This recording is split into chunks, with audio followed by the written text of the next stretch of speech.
want to sing. I want to sing a song. I am so happy. I want to sing. I want to sing a song. இந்த இரவு வேளையிலே நீங்கள் எத்தனை பேர் சந்தோஷமாய் இருக்கிறீர்கள்? ഈ സയാന വേളയിൽ നിങ്ങൾ എത്ര പേർ സന്തോഷമായിരിക്കുന്നു? அப்படி சந்தோஷமாய் இருக்கிறவர்கள் கைகளை உயர்த்தி அல்லேலூயா சொல்லுங்கள். അങ്ങനെ സന്തോഷമായ കൈ ഉയർത്തി ഹല്ലേലൂയ പറയാം. இந்த அல்லேலூயா போதாது, மிகவும் சத்தமாக ஹல்லேலூயா சொல்லுங்கள். மறுபடியும் இந்த கோரஸை பாடுவோம். വീണ്ടും ഈ കോറസ് പാടാം. I am so happy, I want to sing. I want to sing a song. I am so happy, I want to sing. I want to sing a song. Glory, glory, glory, glory, glory, glory, glory, hallelujah. I am so happy, I want to sing. I want to sing a song. I am so happy, I want to sing. I want to sing a song. Glory, glory, glory, glory, glory, glory, glory, hallelujah. I am so happy, I want to sing. I want to sing a song. I am so happy, I want to sing. I want to sing a song. I am so happy, I want to sing. I want to sing a song. I am so happy, I want to sing. I want to sing a song. ஹல்லேலூயா.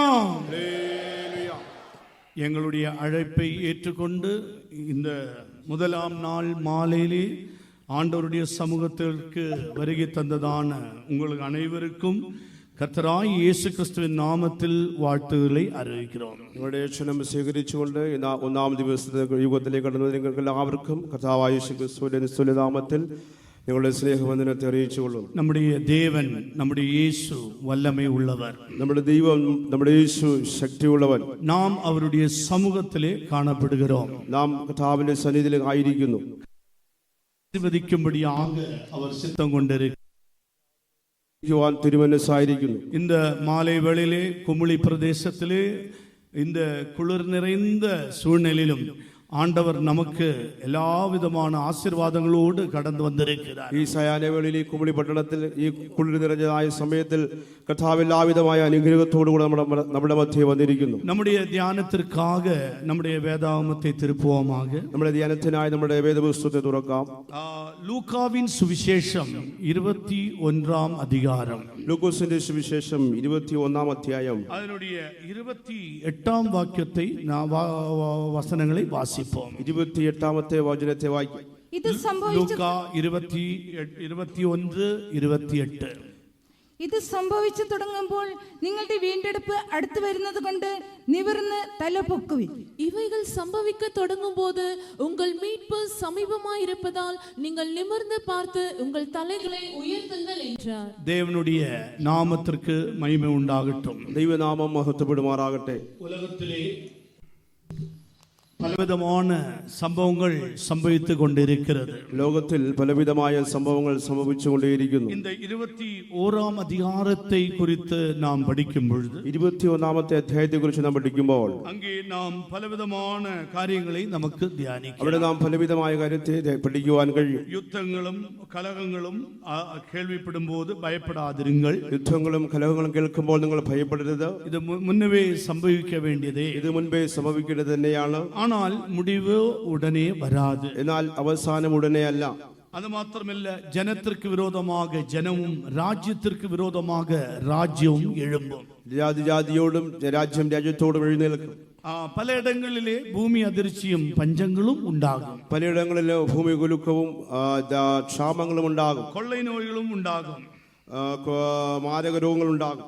വാനത്തിലിരുന്ന് ഭയങ്കരமான തോற்றങ്ങളും അടയാളങ്ങളും ഉണ്ടാകും. ആകാശത്തിൽ പല ലക്ഷ്യങ്ങളെ കണ്ടു തുടങ്ങും. ഇവരാക കാര്യങ്ങൾ സംഭവിച്ചു കൊണ്ടിരിക്കുന്നത്. ഇതിങ്ങനെ കാര്യങ്ങൾ സംഭവിച്ചുകൊണ്ടേയിരിക്കുന്നു. അത് മാത്രമല്ല, കർത്തരുடைய നാമത്തിൻ നിമിത്തം നമ്മെ പിടിത്ത് ജപാലയങ്ങളിലേക്കും സിരൈശാലകൾക്കും ഒപ്പുകൊടുത്ത് രാജാക്കൾക്ക് മുൻപാകെ അതിപതികൾക്ക് മുൻപാകെ ഉങ്ങളെ ഇഴുത്ത് തുன்பപ്പെടുത്തുവാர்கள். കർത്താവിന്റെ നാമനിമിത്തമായി നമ്മെ രാജാക്കന്മാരുടെ മുമ്പിലും രാജാതിയുടെ മുമ്പിലും കൊണ്ടു നിർത്തുമെന്ന് പറയുന്നു. എൻ നാമത്തിനാലേ നിങ്ങൾ എല്ലാവരാലും പകയ്ക്കപ്പെടുവീர்கள். എന്റെ നാമനിമിത്തം നിങ്ങൾ എല്ലാവരാലും പകയ്ക്കപ്പെടും. ஆனால் உங்களில் காணப்படுகிற தலைமயிர் ஒன்றாகிலும் அது கீழே விழுவதில்லை. എന്നാൽ നിങ്ങളുടെ തലയിലെ ഒരു രോമൻ പോലും നിലത്ത് വീഴുകയില്ല. அது அழியாதிருக்கும் என்று சொல்லப்பட்டிருக்கு. അത് നശിച്ചു പോകുകയില്ല എന്ന് പറഞ്ഞിരിക്കുന്നു. இப்படியாக பல சம்பவங்கள் இந்த உலகத்திலே நடந்து கொண்டிருக்கிறது. ഇങ്ങനെ പല സംഭവങ്ങൾ ഇപ്രകാരം ലോകത്തിൽ നടന്നുകൊണ്ടേയിരിക്കുന്നു. இப்படி சம்பவங்கள் தொடங்கும் பொழுது ஆண்டவராய் இயேசு கிறிஸ்து சொல்லுகிறார், உங்கள் மீட்பு சமீபமாய் இருக்கிறபடியால் உங்கள் தலைகளை உയർത്തുங்கள். ഇങ്ങനെയുള്ള കാര്യങ്ങൾ ലോകത്തിൽ സംഭവിച്ചുകൊണ്ടിരിക്കുമ്പോൾ കർത്താവ് പറയുകയാണ്, നിങ്ങളുടെ വീണ്ടെടുപ്പെടുത്തിയിരിക്കുകയാൽ നിവർന്ന് തല പൊക്കുവിൻ. நீங்கள் நிமிர்ந்து பார்த்து உங்கள் தலைகளை உயர்த்துங்கள். നിങ്ങൾ നിവർന്ന് നിങ്ങളുടെ തലകളെ പൊക്കുവിൻ.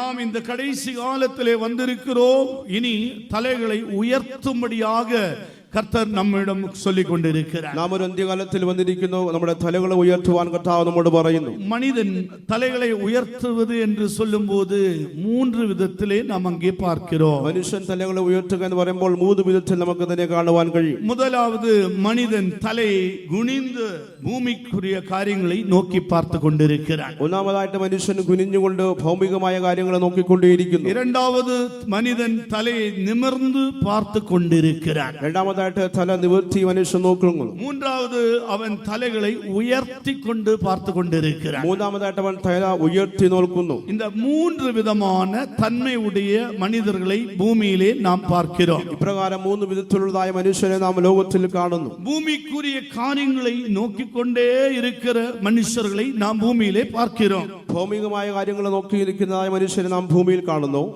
ஏன் அவர்கள் பூமிக்குரிய காரியங்களை நோக்கிக் கொண்டிருக்கிறார்கள்? എന്തുകൊണ്ടാകുന്നു അവർ ഭൗമികമായ കാര്യങ്ങൾ നോക്കിക്കൊണ്ടിരിക്കുന്നത്? உலகத்தினுடைய ஆசீர்வாதங்களை பெற்றுக் கொள்ளும்படியாக அவன் பூமிக்குரிய சம்பந்தமான காரியங்களிலே அவன் ஈடுபட்டு கொண்டிருக்கிறான். அவன் குனிந்து பார்த்து கொண்டிருக்கிறான். ലൗകികമായ കാര്യങ്ങളെ പ്രാപിപ്പാൻ, ലൗകികമായ അനുഗ്രഹങ്ങളെ പ്രാപിപ്പാൻ ഭൂമിയിലേക്ക് അവർ ഇങ്ങനെ കുനിഞ്ഞു നോക്കിക്കൊണ്ടേയിരിക്കുന്നു. ஆனபடியால் அவனுக்கு நிமிர்ந்து பார்க்கவோ அல்லது தலைகளை உயர்த்தி பார்க்கவோ அவனுக்கு நேரம் இல்லை. അത് ആകയാൽ അവന് നിവർന്നു നോക്കുവാനോ തലകളെ ഉയർത്തുവാനോ സമയമില്ല. இன்றைக்கு உலகத்திலே நாம் பார்க்கும்போது എല്ലാവരും ഭൂമിക്കുரிய കാര്യങ്ങളെ നോക്കിക്കൊണ്ടേ இருக்கிறார்கள். ഇന്ന് നാം ലോകത്തിലേക്ക് നോക്കുമ്പോൾ ഇന്ന് എല്ലാവരും ഭൗമികമായ കാര്യങ്ങളെ നോക്കിക്കൊണ്ടേയിരിക്കുന്നു. ஆனபடியால் தான் வேதாகமம் சொல்லுகிறது. അതുകൊണ്ട് തിരുവചനം പറയുന്നു, கொலோசியர் நிருபத்திலே நாம் வாசிக்கும்போது, കൊലോസ്യ നിരുപത്തിലേക്ക് വരുമ്പോൾ அங்கே 3ஆம் அதிகாரம் 1ஆம் வசனத்தை நாம் பார்க்கும்போது, 3ആം അധ്യായത്തിന്റെ 1-ാമത്തെ വാക്യം വായിക്കുമ്പോൾ, நீங்கள் கிறிஸ்துவோடு கூட எழுந்தது உண்டானால், നിങ്ങൾ ക്രിസ്തുവിനോട് ഉയർത്തുവെങ്കിൽ கிறிஸ்து தேவனுடைய வலது பாரசத்திலே வீற்றிருக்கும் இடத்தில் உள்ள மேலானவைகளை தேடுங்கள். ക്രിസ്തു ദൈവത്തിന്റെ വലത്തുഭാഗത്തിരിക്കുന്നതുകൊണ്ട് ആ ഉയരത്തുള്ളതും ചിന്തിപ്പീൻ. 2ஆம் வசனத்தை நாம் பார்க்கும்போது, 2ആം വാക്യത്തെ വായിക്കുമ്പോൾ, பூமியில் உள்ளவைகள் அல்ல மேலானவைகளே நாடுங்கள் என்று சொல்லப்பட்டிருக்கிறது. ഭൂമിയിലുള്ളതല്ല ഉയരത്തിലുള്ളത് തന്നെ ചിന്തിപ്പീൻ എന്ന് പറഞ്ഞിരിക്കുന്നു. பூமியில் உள்ளதல்ல மேலானவைகளை நாடுங்கள் என்று சொல்லப்பட்டிருக்கிறது. ഭൂമിയിലുള്ളതല്ല ഉയരത്തിലുള്ളത് തന്നെ ചിന്തിപ്പീൻ. அப்படி என்றால் பூமிக்குரிய காரியங்கள் என்ன? അങ്ങനെയെങ്കിൽ ഭൗമികമായ കാര്യങ്ങൾ എന്താകുന്നു? பூமிக்குரிய காரியங்கள் குறித்து என்ன சம்பவிக்கிறது?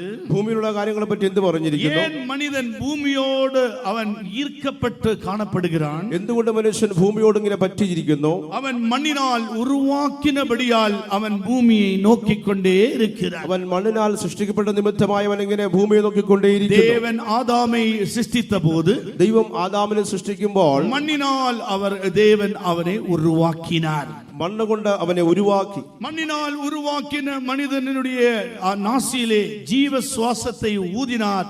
அப்பொழுது அவன் ஜீவ ஆத்துமா ஆனான் என்று வேதாகமம் சொல்லுகிறது. മണ്ണുകൊണ്ടുണ്ടാക്കപ്പെട്ടതായ മനുഷ്യന്റെ മൂക്കിൽ ജീവശ്വാസം ഊതുമ്പോൾ അവൻ ജീവനുള്ള ദേഹിയായി എന്ന വചനത്തിൽ വായിക്കുന്നു. மனிதன் எப்பொழுதும் மண்ணை சார்ந்து கொண்டு ஒரு ஜீவியம் செய்து கொண்டிருக்கிறார். അതുകൊണ്ട് മനുഷ്യൻ എപ്പോഴും മണ്ണിനെ ആശ്രയിച്ചുകൊണ്ട് ജീവിതം ചെയ്തുകൊണ്ടേയിരിക്കുന്നു. ஆனபடியால் அவர்கள் நிமிர்ந்து பார்க்க கூடாதபடி அவர்கள் காணப்படுகிறார்கள். തന്നിമിത്തമായവർ നിവർന്ന് നോക്കുവാൻ പറ്റാത്ത അവസ്ഥയിൽ കാണപ്പെടുന്നു. இன்றைக்கும் கூட கிறிஸ்துவ உலகத்திலும் அவ்வாறே காணப்படுகிறது. ഇന്ന് ക്രിസ്തീയ ലോകത്തിലും അപ്രകാരം തന്നെ കാണുന്നു. மனிதன் மண்ணை சார்ந்த காரியங்கள் பார்க்கிறபடியால் அவன் கர்த்தரை தேடுகிறான். മനുഷ്യൻ മണ്ണിലേക്ക് ഉയരങ്ങളിലേക്ക് നോക്കുന്ന നിമിത്തം അവൻ ദൈവത്തെ അന്വേഷിക്കുന്നില്ല. ஆனால் அவன் இம்மட்டுமாக தலைகளை உயர்ந்து பார்க்கிற நிலவரத்திலே வந்தடையவில்லை. ഇതുവരെയ്ക്കും അവൻ ഉയരത്തിലേക്ക് നോക്കുന്ന അനുഭവത്തിലേക്ക് വന്നെത്തിയിട്ടില്ല. நான் சங்கீதக்காரன் இதை குறித்து என்ன சொல்லுகிறார்? സങ്കീർത്തനക്കാരൻ ഇതിനെ കുറിച്ച് എന്ത് പറയുന്നു? 40 சங்கீதம் 12 வசனத்திலே நாம் வாசிக்கும்போது 40 സങ്കീർത്തനത്തിന്റെ 12ാമത്തെ വാക്യം വായിക്കുമ്പോൾ எண்ணிக்கைக்கு அடங்காத தீமைகள் என்னை சூழ்ந்து கொண்டது என்று சொல்லப்பட்டிருக்கு. അസംഖ്യമായ തിന്മകൾ എന്നെ ചുറ്റിയിരിക്കുന്നു എന്ന് പറയുന്നു. என் அக்கிரமங்கள் என்னை தொடர்ந்து பிடித்துக் கொண்டிருக்கிறது. എന്റെ അക്രമങ്ങൾ എന്നെ അതിക്രമങ്ങളെ തുടർന്ന് நான் പിന്തുടരുന്നു. நிமிர்ந்து பார்க்க கூடாது இருக்கிறது. ഞാൻ നിവർന്നു നോക്കാൻ പറ്റാത്ത അവസ്ഥയായിരിക്കുന്നു. அது நிமிர்ந்து பார்க்க கூடாமல் இருக்கிறபடியால் அவனுடைய இருதயமானது சோர்ந்து போய்க்கொண்டிருக்கிறது. അവൻ നിവർന്നു നോക്കുവാൻ പറ്റാത്തത് കൊണ്ട് അവന്റെ ഹൃദയം നിരാശയായിരിക്കുന്നു. இன்றைக்கு மனிதன் பூமியை நோக்கி கொண்டிருக்கிறபடியால் அவனுடைய இருதயம் சோர்ந்து காணப்படுகிறது. ഇത് മനുഷ്യൻ ഭൂമിയിലേക്ക് നോക്കിയിരിക്കുന്ന നിമിത്തമായിട്ട് അവർ ഹൃദയത്തിൽ നിരാശ കാണപ്പെടുന്നു. இன்றைக்கு பயிர் விளைவுக்கூடிய நல்ல சூழ்நிலை உள்ளதான நல்ல இயற்கை சூழ்நிலை உள்ளதான இடங்களை பார்க்கும் பொழுது നല്ല പ്രകൃതി ഉള്ളതായ ഇടത്തെ നാം നോക്കുമ്പോൾ நிறைய பழங்கு வர்க்கங்கள் விளைவெடுக்கக்கூடிய இடங்கள் നല്ല കൃഷിഫലം ഉണ്ടാകുന്നതായ സ്ഥലങ്ങളിൽ ஆனால் മനുഷ്യர்களோ அதை செய்ய முடியாமல் காணப்படுகிறார்கள். എന്നാൽ മനുഷ്യൻ അത് ചെയ്യുവാൻ പറ്റാത്തതായ അവസ്ഥയിൽ കാണപ്പെടുന്നു. ஏன் இப்படி செய்யக்கூடாமல் தடையாய் இருக்கிறது என்று கேட்டால் എന്തുകൊണ്ട് അത് പ്രവർത്തിപ്പാൻ കഴിയാത്ത തടസ്സമായിരിക്കുന്നു ചോദിച്ചാൽ அவர்கள் சொல்கிறார்கள் காட்டிலிருந்து மிருகங்கள் வந்து அதை கெடுத்து போடுகிறது, பழங்களை பறித்து கொண்டு போகிறது. വനത്തിൽ നിന്ന് മൃഗങ്ങൾ വന്ന് ഫലങ്ങളെ നശിപ്പിച്ചു കളയുന്നു എന്ന് പറയുന്നു. சூழ்நிலை அனுகூலமாய் இருக்கும்போது சந்தர்ப்பங்கள் எல்லாம் அனுகூலமாய் இருக்கும்போது அவனால் அந்த விளைவை எடுக்க முடியாமல் காட்டு மிருகங்களால் தவித்துக் கொண்டிருக்கிறார். സാഹചര്യം അനുകൂലമായിരിക്കുമ്പോൾ ആ ഫലങ്ങളെ ശേഖരിപ്പാൻ പറ്റാത്തവണ്ണം കാട്ടുമൃഗങ്ങൾ പ്രതികൂലമായിരിക്കുന്നു. ஆனபடியால் அவனுடைய இருதயம் சஞ்சலப்பட்டு கொண்டிருக்கிறது. തന്നിമിത്തമാണ് ഹൃദയം ഭാരപ്പെട്ടിരിക്കുന്നു. ஒரு பூமியிலே ஒரு ஐஸ்வர்யமாக ஆசீர்வாதமாக ஒரு வாழ்க்கை வாழ முடியாதா? ഭൂമിയിൽ നല്ലതുപോലെ ഒരു ജീവിതം നയിക്കുവാൻ കഴിയുന്നില്ലയോ? பூமியிலே ஆண்டவர் பார்த்தபோது பூமியிலே பார்த்தபோது அக்கிரமங்களால் நிறைந்து காணப்படுகிறது. ദൈവം ഭൂമിയിലേക്ക് നോക്കുമ്പോൾ ഭൂമി അതിക്രമം കൊണ്ട് നിറഞ്ഞു എന്ന് വായിക്കുന്നു. அக்கிரமத்தினால் மனிதன் வளைந்து கொண்டிருக்கிறார். അതിക്രമങ്ങളാൽ മനുഷ്യൻ വലഞ്ഞുകൊണ്ടേയിരിക്കുന്നു. ஆண்டவரே വ്യസനപ്പെടുகிறார். ആയാൽ ദൈവം വ്യസനപ്പെടുന്നു. ആദിയാകമം 6 அதிகாரத்திலே நாம் வாசிக்கும்போது ഉൽപ്പത്തി പുസ്തകം 6 അധ്യായത്തിലേക്ക് കടന്നു വരുമ്പോൾ 6 அதிகாரம் 5 வசனத்திலே நாம் என்ன வாசிக்கிறோம்? 6 അധ്യായത്തിന്റെ 5ാമത്തെ വാക്യം നാം എന്ത് വായിക്കുന്നു? 5 6 വാസിങ്ങൾ. 5 6 ഭൂമിയിൽ മനുഷ്യന്റെ ദുഷ്ടത വലിയതെന്നും അവന്റെ ഹൃദയ വിചാരങ്ങളുടെ നിരൂപണമൊക്കെയും എല്ലായ്പ്പോഴും ദോഷമുള്ളതത്രയെന്നും യഹോവ കണ്ടു. താൻ ഭൂമിയിൽ മനുഷ്യനെ ഉണ്ടാക്കുക കൊണ്ട് യഹോവ അനുതപിച്ചു. അത് അവന്റെ ഹൃദയത്തിന് ദുഃഖമായി. மனுஷனுடைய அக்கிரமம் பூமியிலே பெருகினது என்றும் அவன் இருதயத்து நினைவுகள் தோற்றமெல்லாம் நித்தமும் பொல்லாததே என்றும் கர்த்தர் கண்டு தாம் பூமியிலே மனுஷனை உண்டாக்கினதற்காக கர்த்தர் மனஸ்தாபப்பட்டார். அது அவர் இருதயத்திற்கு விசனமா இருந்தது. தேவனுடைய நாமத்திற்கு மகிமை உண்டாகட்டும். ദൈവനാമത്തിന് മഹത്വം ഉണ്ടാകട്ടെ. മനുഷ്യനുடைய അക്രമം ഭൂമിയിലെ പെരുകിനത് என்று இங்கே நாம் வாசிக்கிறோம். മനുഷ്യന്റെ ദുഷ്ടത ഭൂമിയിൽ പെരുകി എന്ന് നാം ഇവിടെ വായിക്കുന്നു. നിனைവുകൾ ഇരുദയത്തിൻ നിனைവുകൾ തോற்றങ്ങളെല്ലാം പൊല്ലാததாய் കാണപ്പെട്ടது. അവന്റെ നിരൂപണങ്ങൾ എപ്പോഴും ദോഷമുള്ളതെന്ന് വായിക്കുന്നു. கர்த்தர் கண்டு அவர் என்ன செய்கிறார்? യഹോവ കണ്ട് എന്ത് ചെയ്തു? மனுஷன் பூமியிலே மனுஷனை ഉണ്ടാക്കിയதற்கு கர்த்தர் மனஸ்தாபப்படுகிறார். താൻ ഭൂമിയിൽ മനുഷ്യനെ ഉണ്ടാക്കിയ നിമിത്തമായി അനുതപിച്ചു. கர்த்தர் இங்கே மனஸ்தாபப்படுகிற ஒரு அனுபவத்தை குறித்து நாம் பார்க்கிறோம். ദൈവം ഇവിടെ അനുതപിക്കുന്ന മനസ്താപപ്പെടുന്ന അനുഭവത്തെ നമ്മൾ കാണുന്നു. അവരുടെ ഹൃദയത്തിക്ക് അത് വ്യസനമായി ഇരുന്നത് എന്ന് നാം വാസിக்கிறோம். അവന്റെ ഹൃദയത്തിന് ദുഃഖമായി എന്ന് നാം വായിക്കുന്നു. கர்த்தரே மனஸ்தாபப்படுகிறார். பூமியிலே மனுஷனுடைய அக்கிரமங்கள் மிகுதியாக இருக்கிறபடியால் கர்த்தரே വ്യസനப்படுகிறார். മനുഷ്യന്റെ അതിക്രമ ദുഷ്ടത വലിയതായതുകൊണ്ട് ദൈവം തന്നെ ഇവിടെ അനുതപിക്കുന്നു. ஆனபடியால் ஆண்டவர் என்ன செய்கிறார்? ആകയാൽ ഇപ്പോൾ ദൈവം എന്തു ചെയ്യുന്നു? காலாகாலங்களாக மனிதனை இந்த அக்கிரமத்திலிருந்து விடுவிக்கும்படியாக தேவன் சில பிரமாணங்களை கொடுக்கிறார். കാലാകാലങ്ങളായി ദൈവം ഈ മനുഷ്യനെ ദുഷ്ടതയിൽ വിടുവിപ്പാൻ ചില പ്രവൃത്തികൾ ചെയ്യുന്നു. ஆனால் மனிதனோ அவன் மறுபடியுமாக அக்கிரம சிந்தை உள்ளவனாக அவன் காணப்படுகிறான். എന്നാലോ മനുഷ്യൻ വീണ്ടും വീണ്ടും ആ ദുഷ്ടതയുള്ളതായ ചിന്തയുള്ളവനായി കാണപ്പെടുന്നു. அவன் அக்கிரமம் செய்து ஆண்டவருக்கு முன்பாக பலி செலுத்தும்படியாக கடந்து வருகிறான். അവൻ ദുഷ്ടത ചെയ്തുകൊണ്ട് ദൈവത്തിന്റെ മുമ്പാകെ യാഗം കഴിക്കുവാൻ കടന്നു വന്നു. பலி செய்கிறான். மறுபடியும் அவன் பாவம் என்னும் அக்கிரமத்தை செய்து செய்து கொண்டிருக்கிறார். യാഗം കഴിക്കുന്ന വീണ്ടും ആ പാവമതായ അതിക്രമത്തെ ചെയ്യുന്നു. ஆனபடியால் மனிதனுக்கு இளைப்பாறுதலற்ற நிலவரத்திலே காணப்படுகிறார்கள். നിമിത്തമായ മനുഷ്യന് സ്വസ്ഥതയില്ലാത്തതായ അനുഭവത്തിലേക്ക് അവൻ കടന്നു പോകുന്നു. ஆண்டவர் பலவிதத்திலும் கிரியை செய்து பார்க்கிறார். ஆனாலும் மனிதன் அவன் அதிலிருந்து வெளியே வர முடியாமல் தவித்துக் கொண்டிருக்கிறார். ദൈവം പല കാര്യങ്ങളും ചെയ്യുന്നുവെങ്കിലും മനുഷ്യനോ അതിൽ നിന്ന് പുറത്തു വരുവാൻ പറ്റാത്ത വിധത്തിൽ പതറിക്കൊണ്ടേയിരിക്കുന്നു. ஆனபடியால் கர்த்தர் என்ன சொல்லுகிறார்? ആകയാൽ ദൈവം എന്ത് പറയുന്നു? நான் அவர்களுடைய அக்கிரமங்களை மன்னிப்பேன் என்று சொல்லுகிறார். ഞാൻ അവരുടെ അതിക്രമങ്ങളെ ക്ഷമിക്കുമെന്ന് പറയുന്നു. 103 சங்கீதத்திலே வாசிக்கும் பொழுது 103 സംഗീതത്തിൽ വായിക്കുമ്പോൾ அதனுடைய 3 வசனத்திலே என்ன வாசிக்கிறோம்? അതിന്റെ 3ാമത്തെ വാക്യത്തിൽ എന്ത് വായിക്കുന്നു? அவர் உன் அக்கிரமங்கள் எல்லாம் மன்னித்து உன் நோய்கள் எல்லாம் குணமாக்குகிறார் என்று நாம் இங்கே வாசிக்கிறோம். അവൻ നിന്റെ അകൃത്യമൊക്കെയും മോചിക്കുന്നു, നിന്റെ സകല രോഗങ്ങളെയും സൗഖ്യമാക്കും. மனிதனுடைய அக்கிரமங்களை மன்னிக்கும்படியாக மனுஷகுமாரன் பூமியிலே வெளிப்பட்டார். മനുഷ്യന്റെ അതിക്രമങ്ങളെ ക്ഷമിക്കുവാൻ മനുഷ്യപുത്രൻ ഈ ഭൂമിയിലെ വെളിപ്പെട്ടു. நம்முடைய அக்கிரமங்களை மன்னிக்கும்படியாக, നമ്മുടെ അതിക്രമങ്ങൾ ക്ഷമിക്കുവാൻ, நம்முடைய நோய்களை குணமாக்கும்படியாக, നമ്മുടെ രോഗത്തെ സൗഖ്യമാക്കുവാൻ நம்முடைய ஆண்டவராகிய இயேசு கிறிஸ்து இந்த பூமியிலே கடந்து வந்தார். നമ്മുടെ കർത്താവായ യേശു ക്രിസ്തു ഈ ഭൂമിയിലേക്ക് കടന്നു വന്നു. இன்றைக்கு மனிதன் அக்கிரம சிந்தையினாலே அவன் பலவிதமான பாரங்களுக்கு உட்பட்டு ஜீவிக்கிறார். മനുഷ്യന് അകൃത്യ ചിന്ത നിമിത്തമായിട്ട് പലവിധമായ ഭാരങ്ങളിൽ അടിമപ്പെട്ടിരിക്കുന്നു. பலவிதமான பணி சுமைகளால் அவன் இரவும் பகலும் அவன் உழைத்து கொண்டே இருக்கிறார். പലവിധമായ ഭാരങ്ങളാൽ അവൻ അലഞ്ഞുകൊണ്ടേയിരിക്കുന്നു. அவனுடைய ஜீவியத்திலே இளைப்பாறுதல் அற்றவனாய் காணப்படுகிறார். അവരുടെ ജീവിതത്തിൽ സ്വസ്ഥതയില്ലാത്തതായ അനുഭവത്തിൽ കാണപ്പെടുന്നു. இஸ்ரவேலர்களும் அப்படிதான் அவ்வாறாகதான் எகிப்திலே அவர்கள் ஜீவித்துக் கொண்டிருந்தார். ഇസ്രായേൽ ജനവും മിസ്രൈമിൽ അപ്രകാരം തന്നെയായിരുന്നു ജീവിച്ചിരുന്നത്. அவர்களுடைய ஜீவியத்திலே அவர்கள் பாரங்கள் உள்ளவர்களாய் காணப்பட்டார். അവരുടെ ജീവിതത്തിൽ ഭാരങ്ങൾ ഉള്ളവരായി അവർ കാണപ്പെട്ടു. வேலை மிகவும் கஷ்டப்பட்ட வேலை செய்து கொண்டிருந்தார்கள். അവർ ജോലി ഭാരമുള്ളവരായി കാണപ്പെട്ടിരുന്നു. அவர்களால் தாங்க கூட முடியாமதான கட்டத்திலே வந்தபொழுது, അവരെ കൊണ്ട് താങ്ങുവാൻ പറ്റാത്തതായ അവസ്ഥയിലേക്ക് വന്നപ്പോൾ அவர்கள் ஆண்டவரை நோக்கி கூக்குரலிட ஆரம்பிக்கிறார். അവർ ദൈവത്തെ നോക്കി നിലവിളിക്കുവാൻ തുടങ്ങി. அவர்கள் தேவனை நோக்கி கூக்குரலிடுகிறார்கள். അവർ ദൈവത്തെ നോക്കി നിലവിളിക്കുവാൻ തുടങ്ങി. அவர்கள் சத்தம் உயர்த்தி ஆண்டவரே எங்களை ரட்சியும் என்று சொல்லிக் கொண்டிருக்கிறார். അവർ ശബ്ദമുയർത്തി ദൈവമേ ഞങ്ങളെ രക്ഷിക്കണമേ എന്ന് പറഞ്ഞു. ஏனென்றால் அவர்களுக்கு தாங்கக்கூடாத ஒரு பாரம் அந்த பார்வோனும் அவனுடைய ஆளோட்டிகளும் விரோதமாய் அவர்களுக்கு பாரத்தை சுமத்திக் கொண்டிருக்கிறார். അവർക്ക് താങ്ങാൻ പറ്റാത്തതായ ഭാരത്തെ ഫറവോനും ഊഴിക വിചാരന്മാർ നിമിത്തമായി അവർക്കുണ്ടായി. ஆனபடியால் அவர்களுடைய சத்தம் ஆண்டவருடைய சமூகத்துக்கு எட்டினது. ആകയാൽ അവരുടെ ശബ്ദം, അവരുടെ നിലവിളി ദൈവത്തിന്റെ സന്നിധിയിലെത്തി. அவர்களுடைய கூக்குரல் ஆண்டவர் அந்த சத்தத்தை கேட்கிறார். അവരുടെ നിലവിളിയുടെ ശബ്ദത്തെ ദൈവം കേട്ടു. நான் அவர்களுடைய சத்தத்தை கேட்டேன் என்று ஆண்டவர் சொல்லுகிறார். ഞാൻ അവരുടെ നിലവിളിയുടെ ശബ്ദം കേട്ടു എന്ന് ദൈവം പറയുന്നു. தேவன் அவருடைய சத்தத்தின் கூக்குரலை கேட்டபோது, ദൈവം അവരുടെ നിലവിളിയെ കേട്ടപ്പോൾ தேவன் என்ன செய்கிறார்? ദൈവം എന്ത് ചെയ്യുന്നു? தேவன் இறங்க ஆரம்பித்து விட்டார். ദൈവം അവിടെ ഇറങ്ങുവാൻ തുടങ്ങി. அவர்களுடைய கூக்குரலின் சத்தம் கேட்டபோதுதான் தேவன் இறங்க ஆரம்பித்தார். അവരുടെ നിലവിളിയുടെ ശബ്ദത്തെ കേട്ട് ദൈവം അവിടെ ഇറങ്ങുവാൻ തുടങ്ങി. இந்த இரவு வேளையிலும் நீங்கள் இந்த வார்த்தைகளை கேட்டுக்கொண்டிருக்கும் போது, ഈ സന്ധ്യാസമയത്തിൽ ഈ വാക്കുകളെ വചനങ്ങളെ കേട്ടുകൊണ്ടിരിക്കുമ്പോൾ உங்களால் தாங்க முடியாத பாரங்கள் இருக்குமா என்றால், നിങ്ങളെ കൊണ്ട് താങ്ങുവാൻ പറ്റാത്തതായ വേദനകൾ ഉണ്ടെങ്കിൽ உன்னுடைய கூக்குரலின் சத்தத்தை கேட்கிற ஒருவர் உண்டு.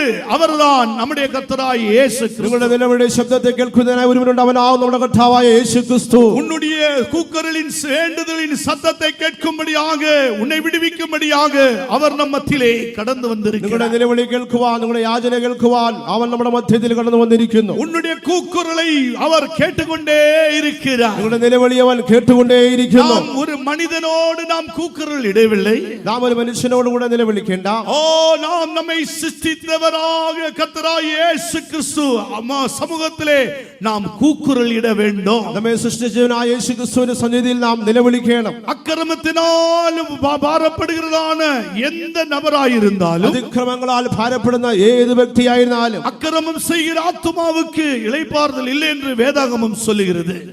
അതിക്രമം പാപം ചെയ്യുന്ന ആത്മാവിന് ശാന്തിയില്ല എന്ന് ദൈവത്തിന്റെ വചനം പറയുന്നു. ஆனால் இந்த இரவு நீ கூப்பிடுவாய் என்றால், എന്നാൽ ഈ രാത്രിയിൽ നിന്ന് നിലവിളിക്കുന്നുവെങ്കിൽ இன்றைக்கு உனக்கு சமாதானம் மாத்திரமல்ல, இளைப்பாறுதலை கட்டளையிடும்படியாக நம்முடைய இயேசு നമ്മത്തിലെ കടന്നു വന്നിരിക്കുകയാണ്. ഇന്ന് നിങ്ങൾക്ക് സമാധാനത്തെ തരിക മാത്രമല്ല ആശ്വാസത്തെ തരുവാൻ വേണ്ടി നമ്മുടെ കർത്താവായ യേശു ഇവിടെ വന്നിരിക്കുന്നു. തെൻകൊറിയാവിലെ കുമി എന്നതാണ് ഇടത്തിലെ തെക്കൻ ആഫ്രിക്ക തെൻകൊറിയയിലെ കുമി എന്ന ഇടത്തിൽ അங்கே ഒരു அரசு വേലയിൽ അമർത്തപ്പെട്ടതാണ് ഒരു റോബോ.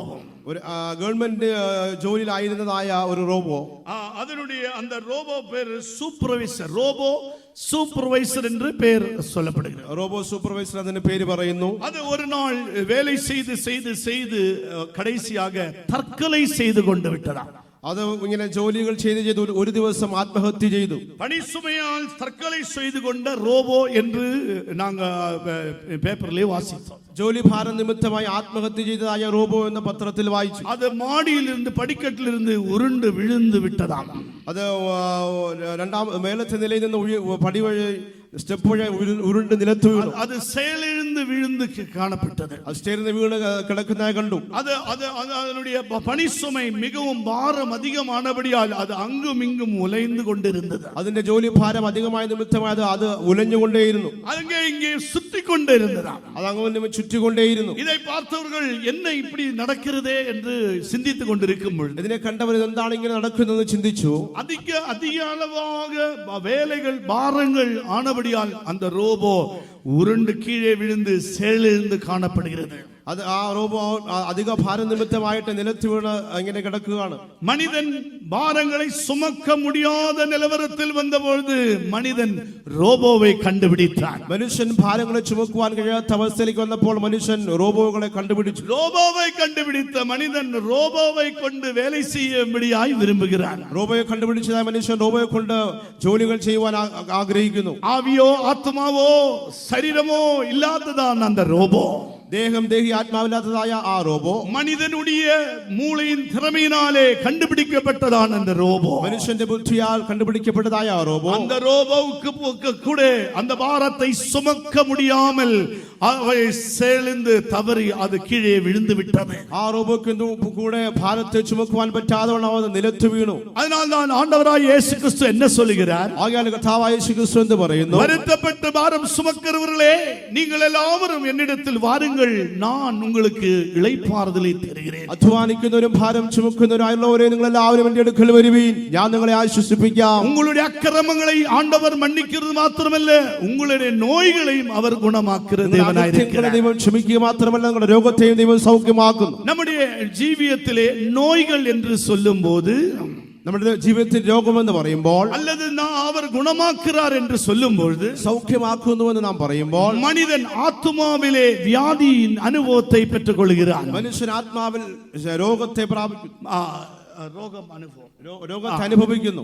மனிதனுடைய சரீரத்திலும் வியாதிகள் வருகிறது. മനുഷ്യന്റെ ശരീരത്തിലും രോഗം വരുന്നു. மனிதனுடைய ஆத்மாவிலும் இளைப்பாறுதல் இல்லாமல் வியாதிக்குட்பட்டுகிறார். മനുഷ്യന്റെ ആത്മാവിലും ആശ്വാസമില്ലാത്തതായ ഒരു അനുഭവത്തിൽ കാണപ്പെടുന്നു. ஆனால் ஆண்டவர் சொல்கிறார், நான் குணமாக்குவேன். എന്നാൽ ദൈവം പറയുന്നു, ഞാൻ സൗഖ്യമാക്കും, நான் உன்னை குணமாக்குவேன் என்று கர்த்தர் சொல்லுகிறார். ഞാൻ നിന്നെ സൗഖ്യമാക്കുമെന്ന് ദൈവം പറയുന്നു. நம்முடைய தேவன் குணமாக்குற தேவன். നമ്മുടെ ദൈവം സൗഖ്യമാക്കുന്നതിനായ ദൈവം. நம்முடைய தேவன் நம்மை கைவிடுகிற தேவன் அல்ல. നമ്മുടെ ദൈവം നമ്മെ കൈവിടുന്നതിനായ ദൈവമല്ല. நம்முடைய அக்கிரமங்களை மன்னிக்கிறது மாத்திரமல்ல, നമ്മുടെ അതിക്രമങ്ങളെ ക്ഷമിക്കുക മാത്രമല്ല, நம்முடைய வியாதிகளையும் குணமாக்கக்கூடிய தேவன் ஜீவனுள்ள தேவனாக இப்போது காணப்படுகிறார். നമ്മുടെ രോഗങ്ങളെയും സൗഖ്യമാക്കുന്നതിനായ ദൈവം നമ്മുടെ ജീവനുള്ള ദൈവമായി കാണപ്പെടുന്നു. எத்தனை பேர் ஆண்டவராய் இயேசு கிறிஸ்து என் வியாதிகளை, சரீரத்தில் உள்ள வியாதிகளை குணமாக்க வல்லவர் என்று விசுவாசிக்கிறீர்கள்? എത്ര പേർ എന്റെ ശരീരത്തിൻ്റെതായ രോഗത്തെ സൗഖ്യമാക്കുവാൻ ശക്തനെന്ന് വിശ്വസിക്കുന്നു? அப்படி உள்ளவர்கள் அல்லேலூயா கைகளை உயர்த்தி அல்லேலூயா சொல்லுங்கள்.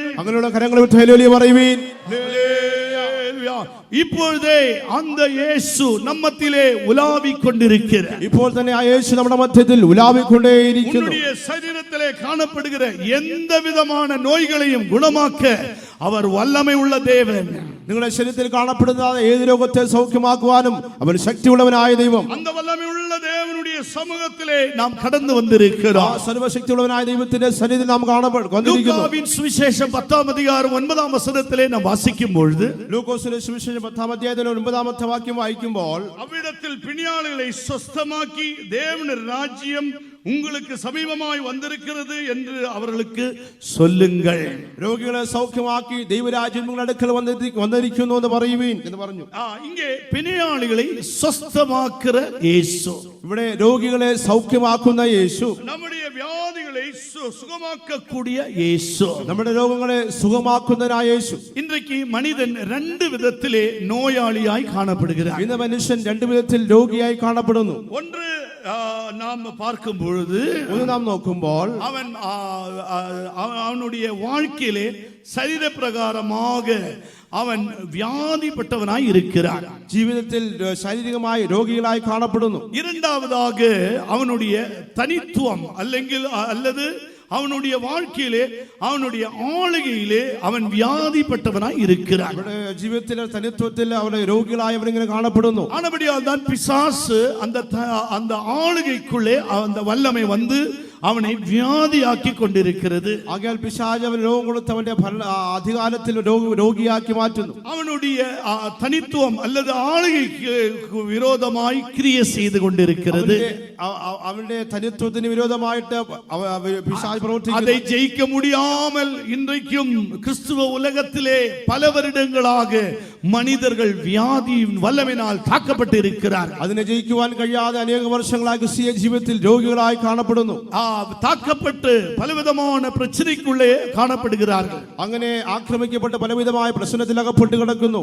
പേതുരുവിനുடைய മാമിയാരിൻ வாழ்க்கையை குறித்து எல்லாருக்கும் தெரிந்த விஷயம். പത്രോസിന്റെ അമ്മായിയെ കുറിച്ച് എല്ലാവർക്കും അറിയാവുന്ന ഒരു വിഷയമാകും. അവൾ ஜரத்தினால் தவித்துக் கொண்டிருக்கிறாள். അവൾ പനിയിനാൽ കഷ്ടപ്പെട്ടുകൊണ്ട് கர்த்தராகிய இயேசு கிறிஸ்து அங்கே சென்ற பொழுது കർത്താവായ യേശു ക്രിസ്തു അവിടെ ചെന്നപ്പോൾ அந்த ஜரத்தை அவர் என்ன செய்தார்? ആ പനി യേശു എന്ത് ചെയ്തു? அந்த ஜரத்தை அவர் கடிந்து கொண்டார். ആ പനിയെ യേശു ശാസിച്ചു. உடனே அவர் எழுந்து நிமிர்ந்து நடந்து இயேசுவுக்கு பணிவிடை செய்தார். അവർ ഉടനെ എഴുന്നേറ്റ് നിവർന്ന് അവർ യേശുവിനെ ശുശ്രൂഷിച്ചു. கொஞ்ச நாள் ஆகட்டும் இயேசுவே, நீ அடுத்த தடவை வரும்போது நான் உனக்கு காஃபி டீ தருகிறேன் என்று சொல்லவில்லை. കുറച്ച് ദിവസം കഴിഞ്ഞിട്ട് അടുത്ത പ്രാവശ്യം വരുമ്പോൾ ഞാൻ നിങ്ങൾക്ക് കോഫി ടീ തരാമെന്ന് പറഞ്ഞില്ല. உடனே எழுந்து இயேசுவுக்கு பணிவிடை செய்கிறார். ഉടനെ എഴുന്നേറ്റ് യേശുവിനെ ശുശ്രൂഷിച്ചു. இயேசு அந்த வியாதியின் வல்லமையை அவர் அதட்டுகிறார். യേശു ആ രോഗത്തിന്റെ ശക്തിയെ ശാസിച്ചു. அதனால வியாதி என்றது ஒரு அறிகுறி. ആ രോഗം എന്ന് പറയുന്ന ഒരു അടയാളം. அது ஆளுமை அல்ல, அது ஒரு அறிகுறி தான். അതൊരു ഭരണമല്ല, ഒരു അടയാളം. நீங்கள் அந்த அறிகுறியை அதை அதட்ட முடியாது. ആ അടയാളത്തെ നിങ്ങൾക്ക് അകറ്റുവാൻ ശാസിക്കുവാൻ കഴിയില്ല. ஏனென்றால் அதற்கு ஒரு ஆளுமை இருக்கிறபடியால் நீங்கள் அதை அதட்ட முடியாது. അതിനൊരു ശക്തി ഉള്ളതുകൊണ്ട് അതിനെ അകറ്റുവാൻ പറ്റുകയില്ല. ஆனால் தேவனுடைய வல்லமையினால் நாம் ஆளுகை செய்வோம் என்றால் அதை அதட்ட முடியும். ദൈവത്തിന്റെ ശക്തിയാൽ നാം ഭരിക്കുന്നുവെങ്കിൽ അതിനെ ശാസിക്കുവാൻ കഴിയും. ஆளுமை இருக்கிற இடத்திலே பிசாசின் வல்லமையில் ஆளுகை செய்யாது. അധികാരമുള്ളിടത്ത് പിശാചിന്റെ ശക്തിക്ക് ഭരിക്കുവാൻ കഴിയില്ല. இயேசு கிறிஸ்து வியாதிகளை குணமாக்குற தேவன். அவர் நமக்கு வல்லமையும் அதிகாரத்தையும் தந்திருக்கிறார். യേശു ക്രിസ്തു രോഗങ്ങളെ സൗഖ്യമാക്കുന്ന ദൈവം. ആ ദൈവം നമുക്ക് അധികാരത്തെയും ശക്തിയും നൽകിയിരിക്കുന്നു. ஒவ்வொருவருக்காக கர்த்தராகிய இயேசு கிறிஸ்து கல்வாரி சிலுவையிலே நம்முடைய வியாதிகள் எல்லாம் சுமந்து விட்டார். നമുക്ക് ഓരോരുത്തർക്കും വേണ്ടി കർത്താവായ യേശു ക്രിസ്തു കാൽവരി ക്രൂശിൽ രോഗങ്ങളെ ചുമക്കുകയുണ്ടായി. ஒருமுறை நான் வியாதியின் படுக்கையிலே இருந்தேன். ഒരിക്കൽ ഞാൻ രോഗക്കിടക്കിലായിരുന്നു. என்னால் எழுந்து ஒரு கப்பை எடுக்க முடியாது. എന്നാൽ എനിക്ക് എഴുന്നേറ്റ് ഒരു കപ്പ് എടുക്കുവാൻ കഴിയില്ല. கை அசைக்க முடியாது. കൈ അനക്കുവാൻ കഴിയില്ല. எல்லாம் சேர்ந்த அனுபவத்திலே காணப்பட்டேன். ചലനമറ്റതായ ഒരു അനുഭവത്തിൽ കാണപ്പെട്ടു. அப்படி இருக்கும்பொழுது അങ്ങനെ ഇരിക്കുമ്പോൾ எனக்கு பேச முடியாது. എനിക്ക് സംസാരിക്കാൻ കഴിയില്ല. நான் மனதிலே தியானித்துக் கொண்டிருந்தேன். ഞാൻ മനസ്സിൽ ധ്യാനിച്ചുകൊണ്ടേയിരുന്നു. இயேசுவின் வல்லமையை குறித்து தியானித்துக் கொண்டிருந்தேன். യേശുവിന്റെ ശക്തിയെ കുറിച്ച് கல்வாரி ധ്യാനിച്ചുകൊണ്ടേയിരുന്നു. சிலுவையை குறித்து தியானித்துக் கொண்டிருந்தேன். കാൽവരി ക്രൂശിനെ കുറിച്ച് ധ്യാനിച്ചുകൊണ്ടേയിരുന്നു. அப்பொழுது எழுதப்பட்ட வசனம் அல்ல, வெளிப்படுத்தப்பட்ட வசனம் வந்தது. അവൾ എഴുതപ്പെട്ട വചനമല്ല, വെളിപ്പെട്ടതായ ഒരു വചനം കടന്നു വന്നു. எழுதப்பட்ட வசனம் அநேகம் இருக்கிறது. എഴുതപ്പെട്ടതായ വചനങ്ങൾ അനേകമുണ്ട്. நான் உன்னை குணமாக்குவேன், ഞാൻ നിന്നെ സൗഖ്യമാക്കും. நான் உன்னை குணமாக்குற தேவன், ഞാൻ നിന്നെ സൗഖ്യമാക്കുന്ന ദൈവം. எகிப்தியருக்கு வரப்பண்ணின வியாதியை பண்ண மாட்டேன். മിസ്രയീമ്യർക്ക് വരുത്തിയ രോഗത്തെ ഞാൻ വരുത്തുകയില്ല. அவருடைய தழும்புகளால் குணமானீர்கள். അവന്റെ അടിപ്പിണറുകളാൽ സൗഖ്യം இப்படி വന്നിരിക്കുന്നു. எழுதப்பட்ட வசனங்கள் அநேகமாய் அதிகமாயிருக்கும். ഇങ്ങനെ എഴുതപ്പെട്ടതായ വചനങ്ങൾ അനേകമായി ഉണ്ടായിരുന്നു. ஆனால் வியாதி இந்த அனுபவத்திலே கர்த்தருடைய சமூகத்திலே காத்திருந்த போது ആ രോഗക്കിടക്കിൽ ദൈവസേന കാത്തിരിക്കുമ്പോൾ சங்கீதத்திலிருந்து ஆண்டவர் ஒரு வார்த்தையை தந்தார். സങ്കീർത്തനത്തിൽ ദൈവം ഒരു വചനത്തെ തന്നു. நீ சாவாமல் சாவாமல் இருந்து உயிரோடு இருந்து என் கிரியைகளை வர்ணிக்க வேண்டும். മരിക്കാതെ ജീവനോടെ ഇരുന്നുകൊണ്ട് ദൈവത്തിന്റെ ക്രിയകളെ വർണ്ണിക്കണം. அதற்காக நான் உன்னை பலப்படுத்துவேன் என்று சத்தம் கேட்டது. അതിനായി ഞാൻ നിന്നെ ബലപ്പെടുത്തുമെന്ന് ശബ്ദം കേട്ടു. இந்த வார்த்தை எனக்குள்ளே அனல் போல காணப்பட்டது. ഈ വചനം എന്റെ ഉള്ളിൽ തീ പോലെ ജ്വലിച്ചുകൊണ്ടിരുന്നു. இந்த வார்த்தை ஒரு அக்கினி ஜுவாலை போல வந்து கொண்டிருந்தது. ഈ വചനം ഒരു അഗ്നിജ്വാല പോലെ വന്നുകൊണ്ടിരുന്നു. ശരീരത്തിൻപടി ஒன்றும் அசைய முடியாத நிலவரத்தில் இருக்கிற நான், ശാരീരികമായി അനങ്ങുവാൻ കഴിയാതെ കിടന്നതായ ഞാൻ இப்பொழுது ரேமா என்றதான அந்த வார்த்தை எனக்குள்ளே பிரவேசித்தது. റേമ എന്നതായ ആ വാക്ക് എന്റെ ഉള്ളിൽ പ്രവേശിച്ചു. இந்த வார்த்தை எனக்குள்ளே அனல் பிடிக்க ஆரம்பித்து ഈ விட்டது. വാക്ക് എന്റെ ഉള്ളിൽ കത്തുവാൻ തുടങ്ങി. இந்த வார்த்தை தேவன் எனக்கு வெளிப்படுத்தின வார்த்தை. ഈ വാക്ക് ദൈവം എനിക്ക് വെളിപ്പെടുത്തിയതായ വാക്കാണ്. எனக்குள்ளே வல்லமை புறப்பட்டு ஆண்டவருடைய வல்லமை எனக்குள்ளே புகழ்ந்து கொண்டிருந்தது. ദൈവത്തിന്റെ ശക്തി എന്നിൽ വ്യാപരിച്ചുകൊണ്ടേയിരുന്നു. அந்த வல்லமையானது மிகுந்த ஒரு பெரிய பாம்பு வெடிக்கிறது போல மாற்றப்பட்டது. ആ ശക്തി ഒരു വലിയ ബോംബ് പൊട്ടിത്തെറിക്കുന്ന പോലെ തന്നെ ഒരു അനുഭവം ഉണ്ടായി. தேவ வல்லமை வந்து இறங்கின போது,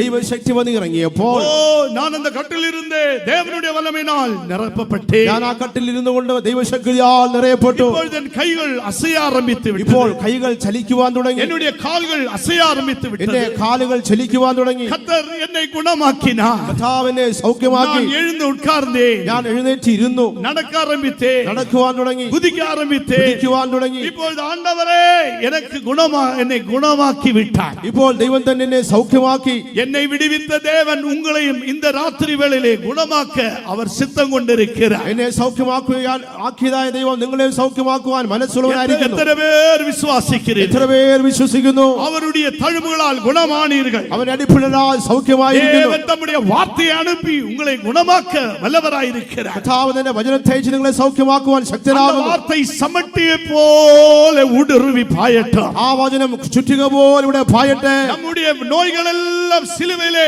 சுமந்தார் என்றதான விசுவாசம் உங்களுடைய வாழ்க்கையிலே காணப்பட வேண்டும். നമ്മുടെ രോഗങ്ങളെല്ലാം ക്രൂശിൽ ചുമന്നുന്ന വിശ്വാസം നമ്മുടെ ജീവിതത്തിൽ കാണപ്പെടട്ടെ. இயேசு கிறிஸ்து கல்வாரி சிலுவையிலே நம்முடைய வியாதிகள் எல்லாம் சுமந்து விட்டார். യേശു ക്രിസ്തു കാൽവരി ക്രൂശിൽ നമ്മുടെ സകല രോഗത്തെയും ചുമന്നു. எப்படிப்பட்ட ஒரு வியாதியாயிருந்தாலும், ഏത് വിധമായ அது രോഗമായിരുന്നാലും, ஒரு ஹார்ட் அட்டாக் ஆயிருந்தாலும், അത് ഹാർട്ട് അറ്റാക്ക് ആയിരുന്നാലും, அது கேன்சர் ஆயிருந்தாலும், ക്യാൻസർ ആയിരുന്നാലും, அது சுகர் ஆயிருந்தாலும், ഷുഗർ ആയിരുന്നാലും, பிபி ஆயிருந்தாலும், പ്രഷർ ആയിരുന്നാലും, என்ன வியாதி வந்தாலும் ഏത് രോഗം വന്നാലും இயேசுவின் வல்லமை புறப்படும் பொழுது அந்த வியாதி வல்லமை இருக்காது. യേശുവിന്റെ ശക്തി പുറപ്പെട്ടു വരുമ്പോൾ രോഗത്തിന്റെ ശക്തി അവിടെ കാണുകയില്ല. உனக்கு சரீரத்திலே கட்டிகள் காணப்படலாம். ചിലപ്പോൾ ശരീരത്തിൽ ബന്ധനങ്ങൾ കണ്ടേക്കാം. கட்டிகள் காணப்படலாம். പരുക്കൾ ഉണ്ടായിരിക്കാം. ஆனாலும் நீ அதை കണ്ട് അഞ്ചാതെ. നീ അതിനെ കണ്ട് ഭയപ്പെടേണ്ട. தேவனுடைய வல்லமை இறங்கும் போது ദൈവത്തിന്റെ ശക്തി ഇറങ്ങുമ്പോൾ கட்டிகள் எல்லாம் ആ மாற்றப்படும். പരുക്കളെല്ലാം മാറ്റപ്പെടും. இப்பொழுது நாம் கொஞ்ச நேரம் ஆண்டவருடைய வல்லமையை நாம் ருசி பார்க்க போகிறோம். അല്പസമയം നാം ദൈവശക്തി രുചിക്കുവാൻ പോകുകയാണ്. எல்லாரும் കണ്ണുകളെ മൂടുவோம். എല്ലാവരും കണ്ണുകൾ അടയ്ക്കുകയും உன்னுடைய வியாதி எதுவாயிருந்தாலும், നിങ്ങളുടെ രോഗം ഏതുമായിരുന്നാലും நீ வியாதியை பார்த்து கொண்டிருக்காதே. നീ രോഗത്തെ നോക്കിക്കൊണ്ടിരിക്കേണ്ട. உன்னுடைய கேன்சரை பார்த்து கொண்டிருக்காதே. ആ ക്യാൻസർ നോക്കിക്കൊണ്ടിരിക്കേണ്ട. அதுதான் பிசாசினுடைய தந்திரம். അതാവുന്നു പിശാചിന്റെ തന്ത്രം. அதுதான் பிசாசினுடைய ஆளுகை. അതാവുന്നു പിശാചിന്റെ അധികാരം. இப்பொழுது உன்னை சிருஷ்டித்தவர் உருவாக்கினவர் நம்முடைய கர்த்தரை நோக்கி பார். ഇപ്പോൾ നിങ്ങളെ സൃഷ്ടിച്ചനായ നമ്മുടെ കർത്താവിനെ നോക്കാം. அவர்கள் அவனை நோக்கி பார்த்தார்கள். அவர்கள் முகம் பிரகாசித்தது. അവരിലേക്ക് നോക്കിയവർ പ്രകാശിതരായി. அவர்கள் வெட்கப்படுவதில்லை. അവർ ലജ്ജിച്ചു പോയില്ല. நீ வெட்கப்பட போவதில்லை. നീ ലജ്ജിച്ചു പോകുകയില്ല. நீ விசுவாசிப்பாயாக. നീ വിശ്വസിക്കുക.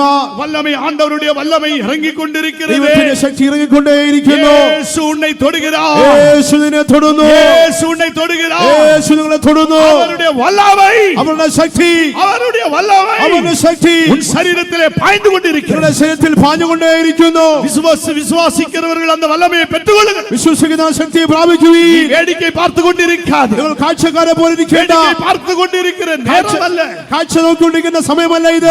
வல்லமை தொடட்டும். ശക്തി തുടരട്ടെ. என்னை உயிர்ப்பித்த அந்த வல்லமை, എന്നെ ഉയർപ്പിച്ച ആ ശക്തി, என்னை உயிர்ப்பித்த அந்த வார்த்தை എന്നെ ഉയർപ്പിച്ച ആ വചനം இன்று இரவும் கூட ഈ രാത്രിയിൽ കൂടെ உன்னை உயிர்ப்பிக்க வல்லமை உள்ளதாய் காணப்படுகிறது. നിങ്ങളെ ഉയർപ്പിക്കുവാൻ കാരണമായിരിക്കുന്നു. இப்படி அல்ல, வல்லமைக்கு ஒப்புடுங்க. ഇങ്ങനെയല്ല, ശക്തി ശക്തിക്ക് ഇടം കൊടുക്കുവീൻ. വാനത്തിലിருந்து பரிசுத்தாவி வரும் என்று நீ காத்திருக்க வேண்டாம்.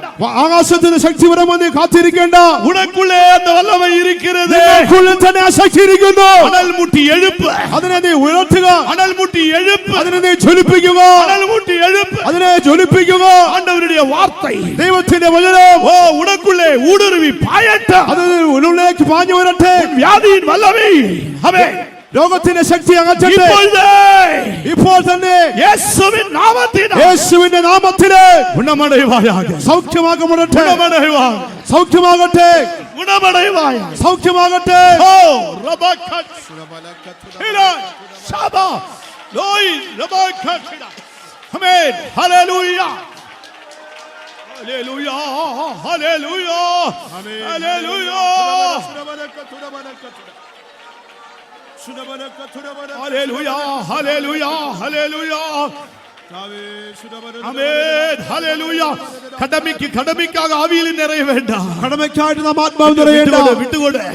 വിട്ടുകൊടുക്കുവിൻ. ശരീരത്തിൽ വിട്ടുകൊടുക്കുവിൻ. ഹല്ലേലൂയ.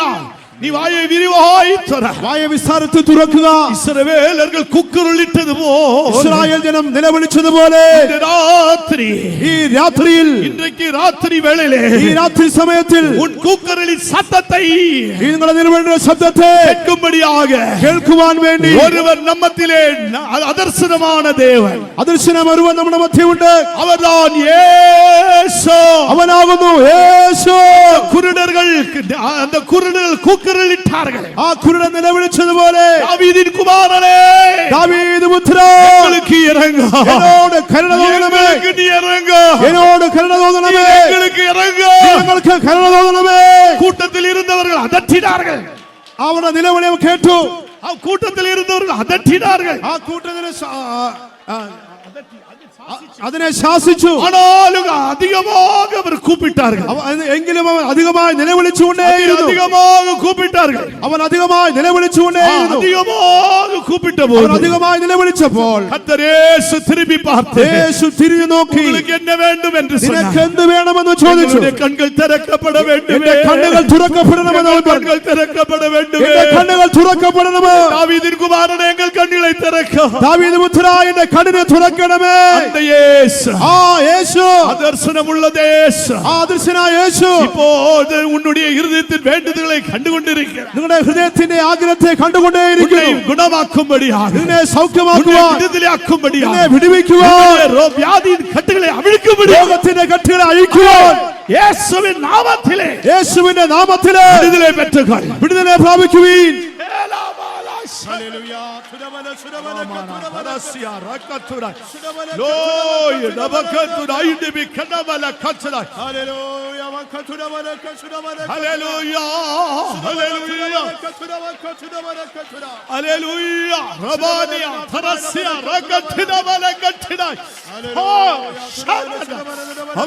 ഹല്ലേലൂയ.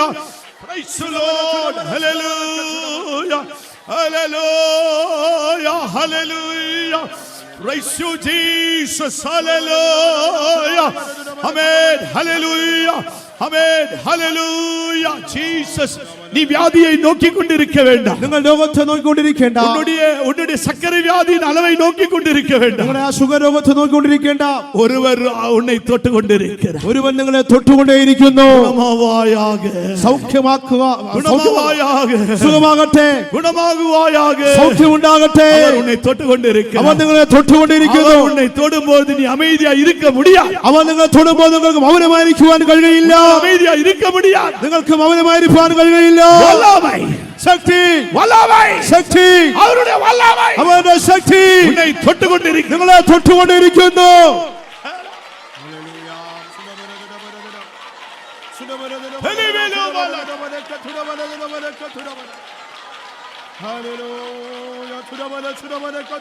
ഹല്ലേലൂയ. ഹല്ലേലൂയ. ഹല്ലേലൂയ.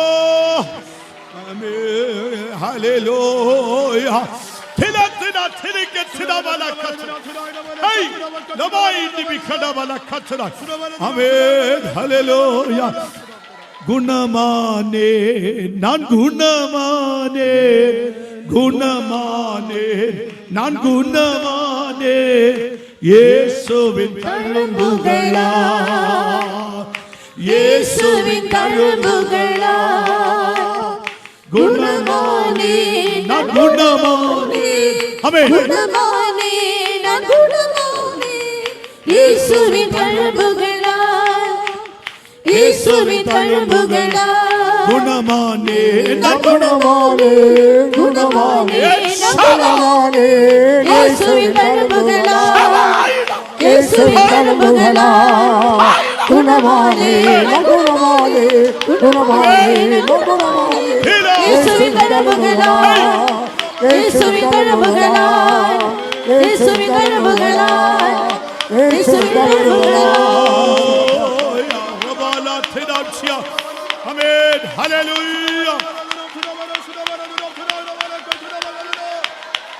ഹല്ലേലൂയ ഹല്ലേലൂയ ഹൈ കിട്ടിട ബലക്കത്തനായി ഹൈ കിട്ടിട ബറഫൈസ് ഹേ റമാന ദറസ്യ റകത്തനായി ഹല്ലേലൂയ ഹല്ലേലൂയ praise the Lord hallelujah praise you Jesus amen hallelujah hallelujah hallelujah hallelujah amen amen ஆவியிலே குணமாக்கப்பட்டவர்கள் நான் விடுதலையாக்கப்பட்டேன் ஆவியிலே உணர்வுகள் கரங்களை உயர்த்தி ഹല്ലേലൂയ சொல்லுவோமா ഞാൻ വിടുവിക്കപ്പെട്ടു എന്ന് ആത്മാവിൽ അറിയുന്നവർ കരങ്ങൾ ഉയർത്തി ഒരു ഹല്ലേലൂയ പറയാമോ?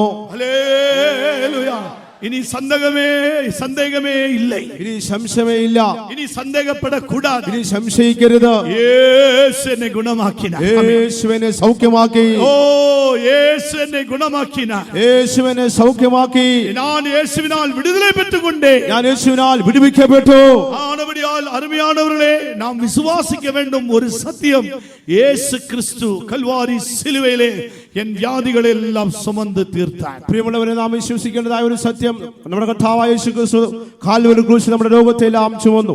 എബ്രായ നിരുപത്തിലെ നാം വാസിക്കുമ്പോൾ എബ്രായ ലേഖനത്തിൽ വായിക്കുമ്പോൾ இரண்டாம் அதிகாரத்திலே நாம் என்ன வாசிக்கிறோம்? രണ്ടാം അധ്യായത്തിൽ നാം എന്ത് വായിക്കുന്നു? தேவனுடைய கிருபையினால் ஒவ்வொருவருக்காகவும் மரணத்தை ருசி பார்க்கும்படிக்கு ദൈവത്തിന്റെ കൃപയാൽ ഓരോരുത്തർക്കും വേണ്ടി മരണത്തെ രുചിച്ചു നോക്കിയവൻ தேவதூதரிலும் சற்று சிறியவராக்கப்பட்டிருந்த ദൈവദൂതന്മാരിലും അല്പം ചെറിയവനായിട്ട് യേശു മരണത്തെ ഉത്തരിച്ച നിമിത്തം യേശു മരിച്ച നിമിത്തമായിട്ട് മഹിമയാൽ ഘനത്തിനാലും മുടിസൂട്ടപ്പെട്ടതായി കാണുகிறோம். മഹത്വത്തിനാലും തേജസ്സിനാലും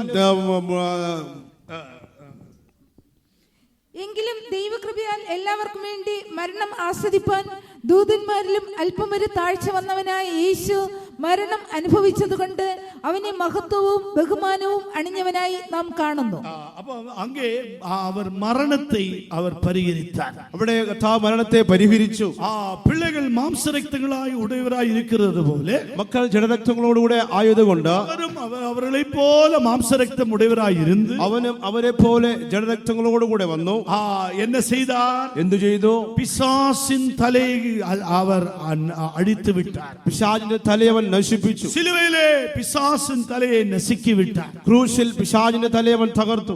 സിലുവയിലെ പിശാസിൻ തലയെ നശിക്കി വിട്ടാർ. ക്രൂശിൽ പിശാചിന്റെ തലയെ തകർത്തു. മരണത്തിന്റെ അധികാരിയായ പിശാസை മരണത്തിന്റെ അധികാരിയായ പിശാചിനെ തന്റെ മരണത്താൽ അഴിക്കുംപടിക്ക് തന്റെ മരണത്താൽ നശിപ്പിക്കുവാൻ ജീവകാലമെല്ലാം മരണഭയത്തിനാൽ അടിമകളായി ഇരുന്നവരെ ജീവകാലമെല്ലാം മരണഭയത്താൽ അടിമകളായിരുന്നവരെ എല്ലാവരെയും ഒരാൾ മാത്രമല്ല ക്രിസ്ത്യാനികൾ മാത്രമല്ല എല്ലാവരെയും വിടുതலை பண்ணும்படியாக அப்படியே ஆனார் என்று எபிரேயர் 2ஆம் அதிகாரம் 14-15 വസനങ്ങളെ വാസിக்கிறோം.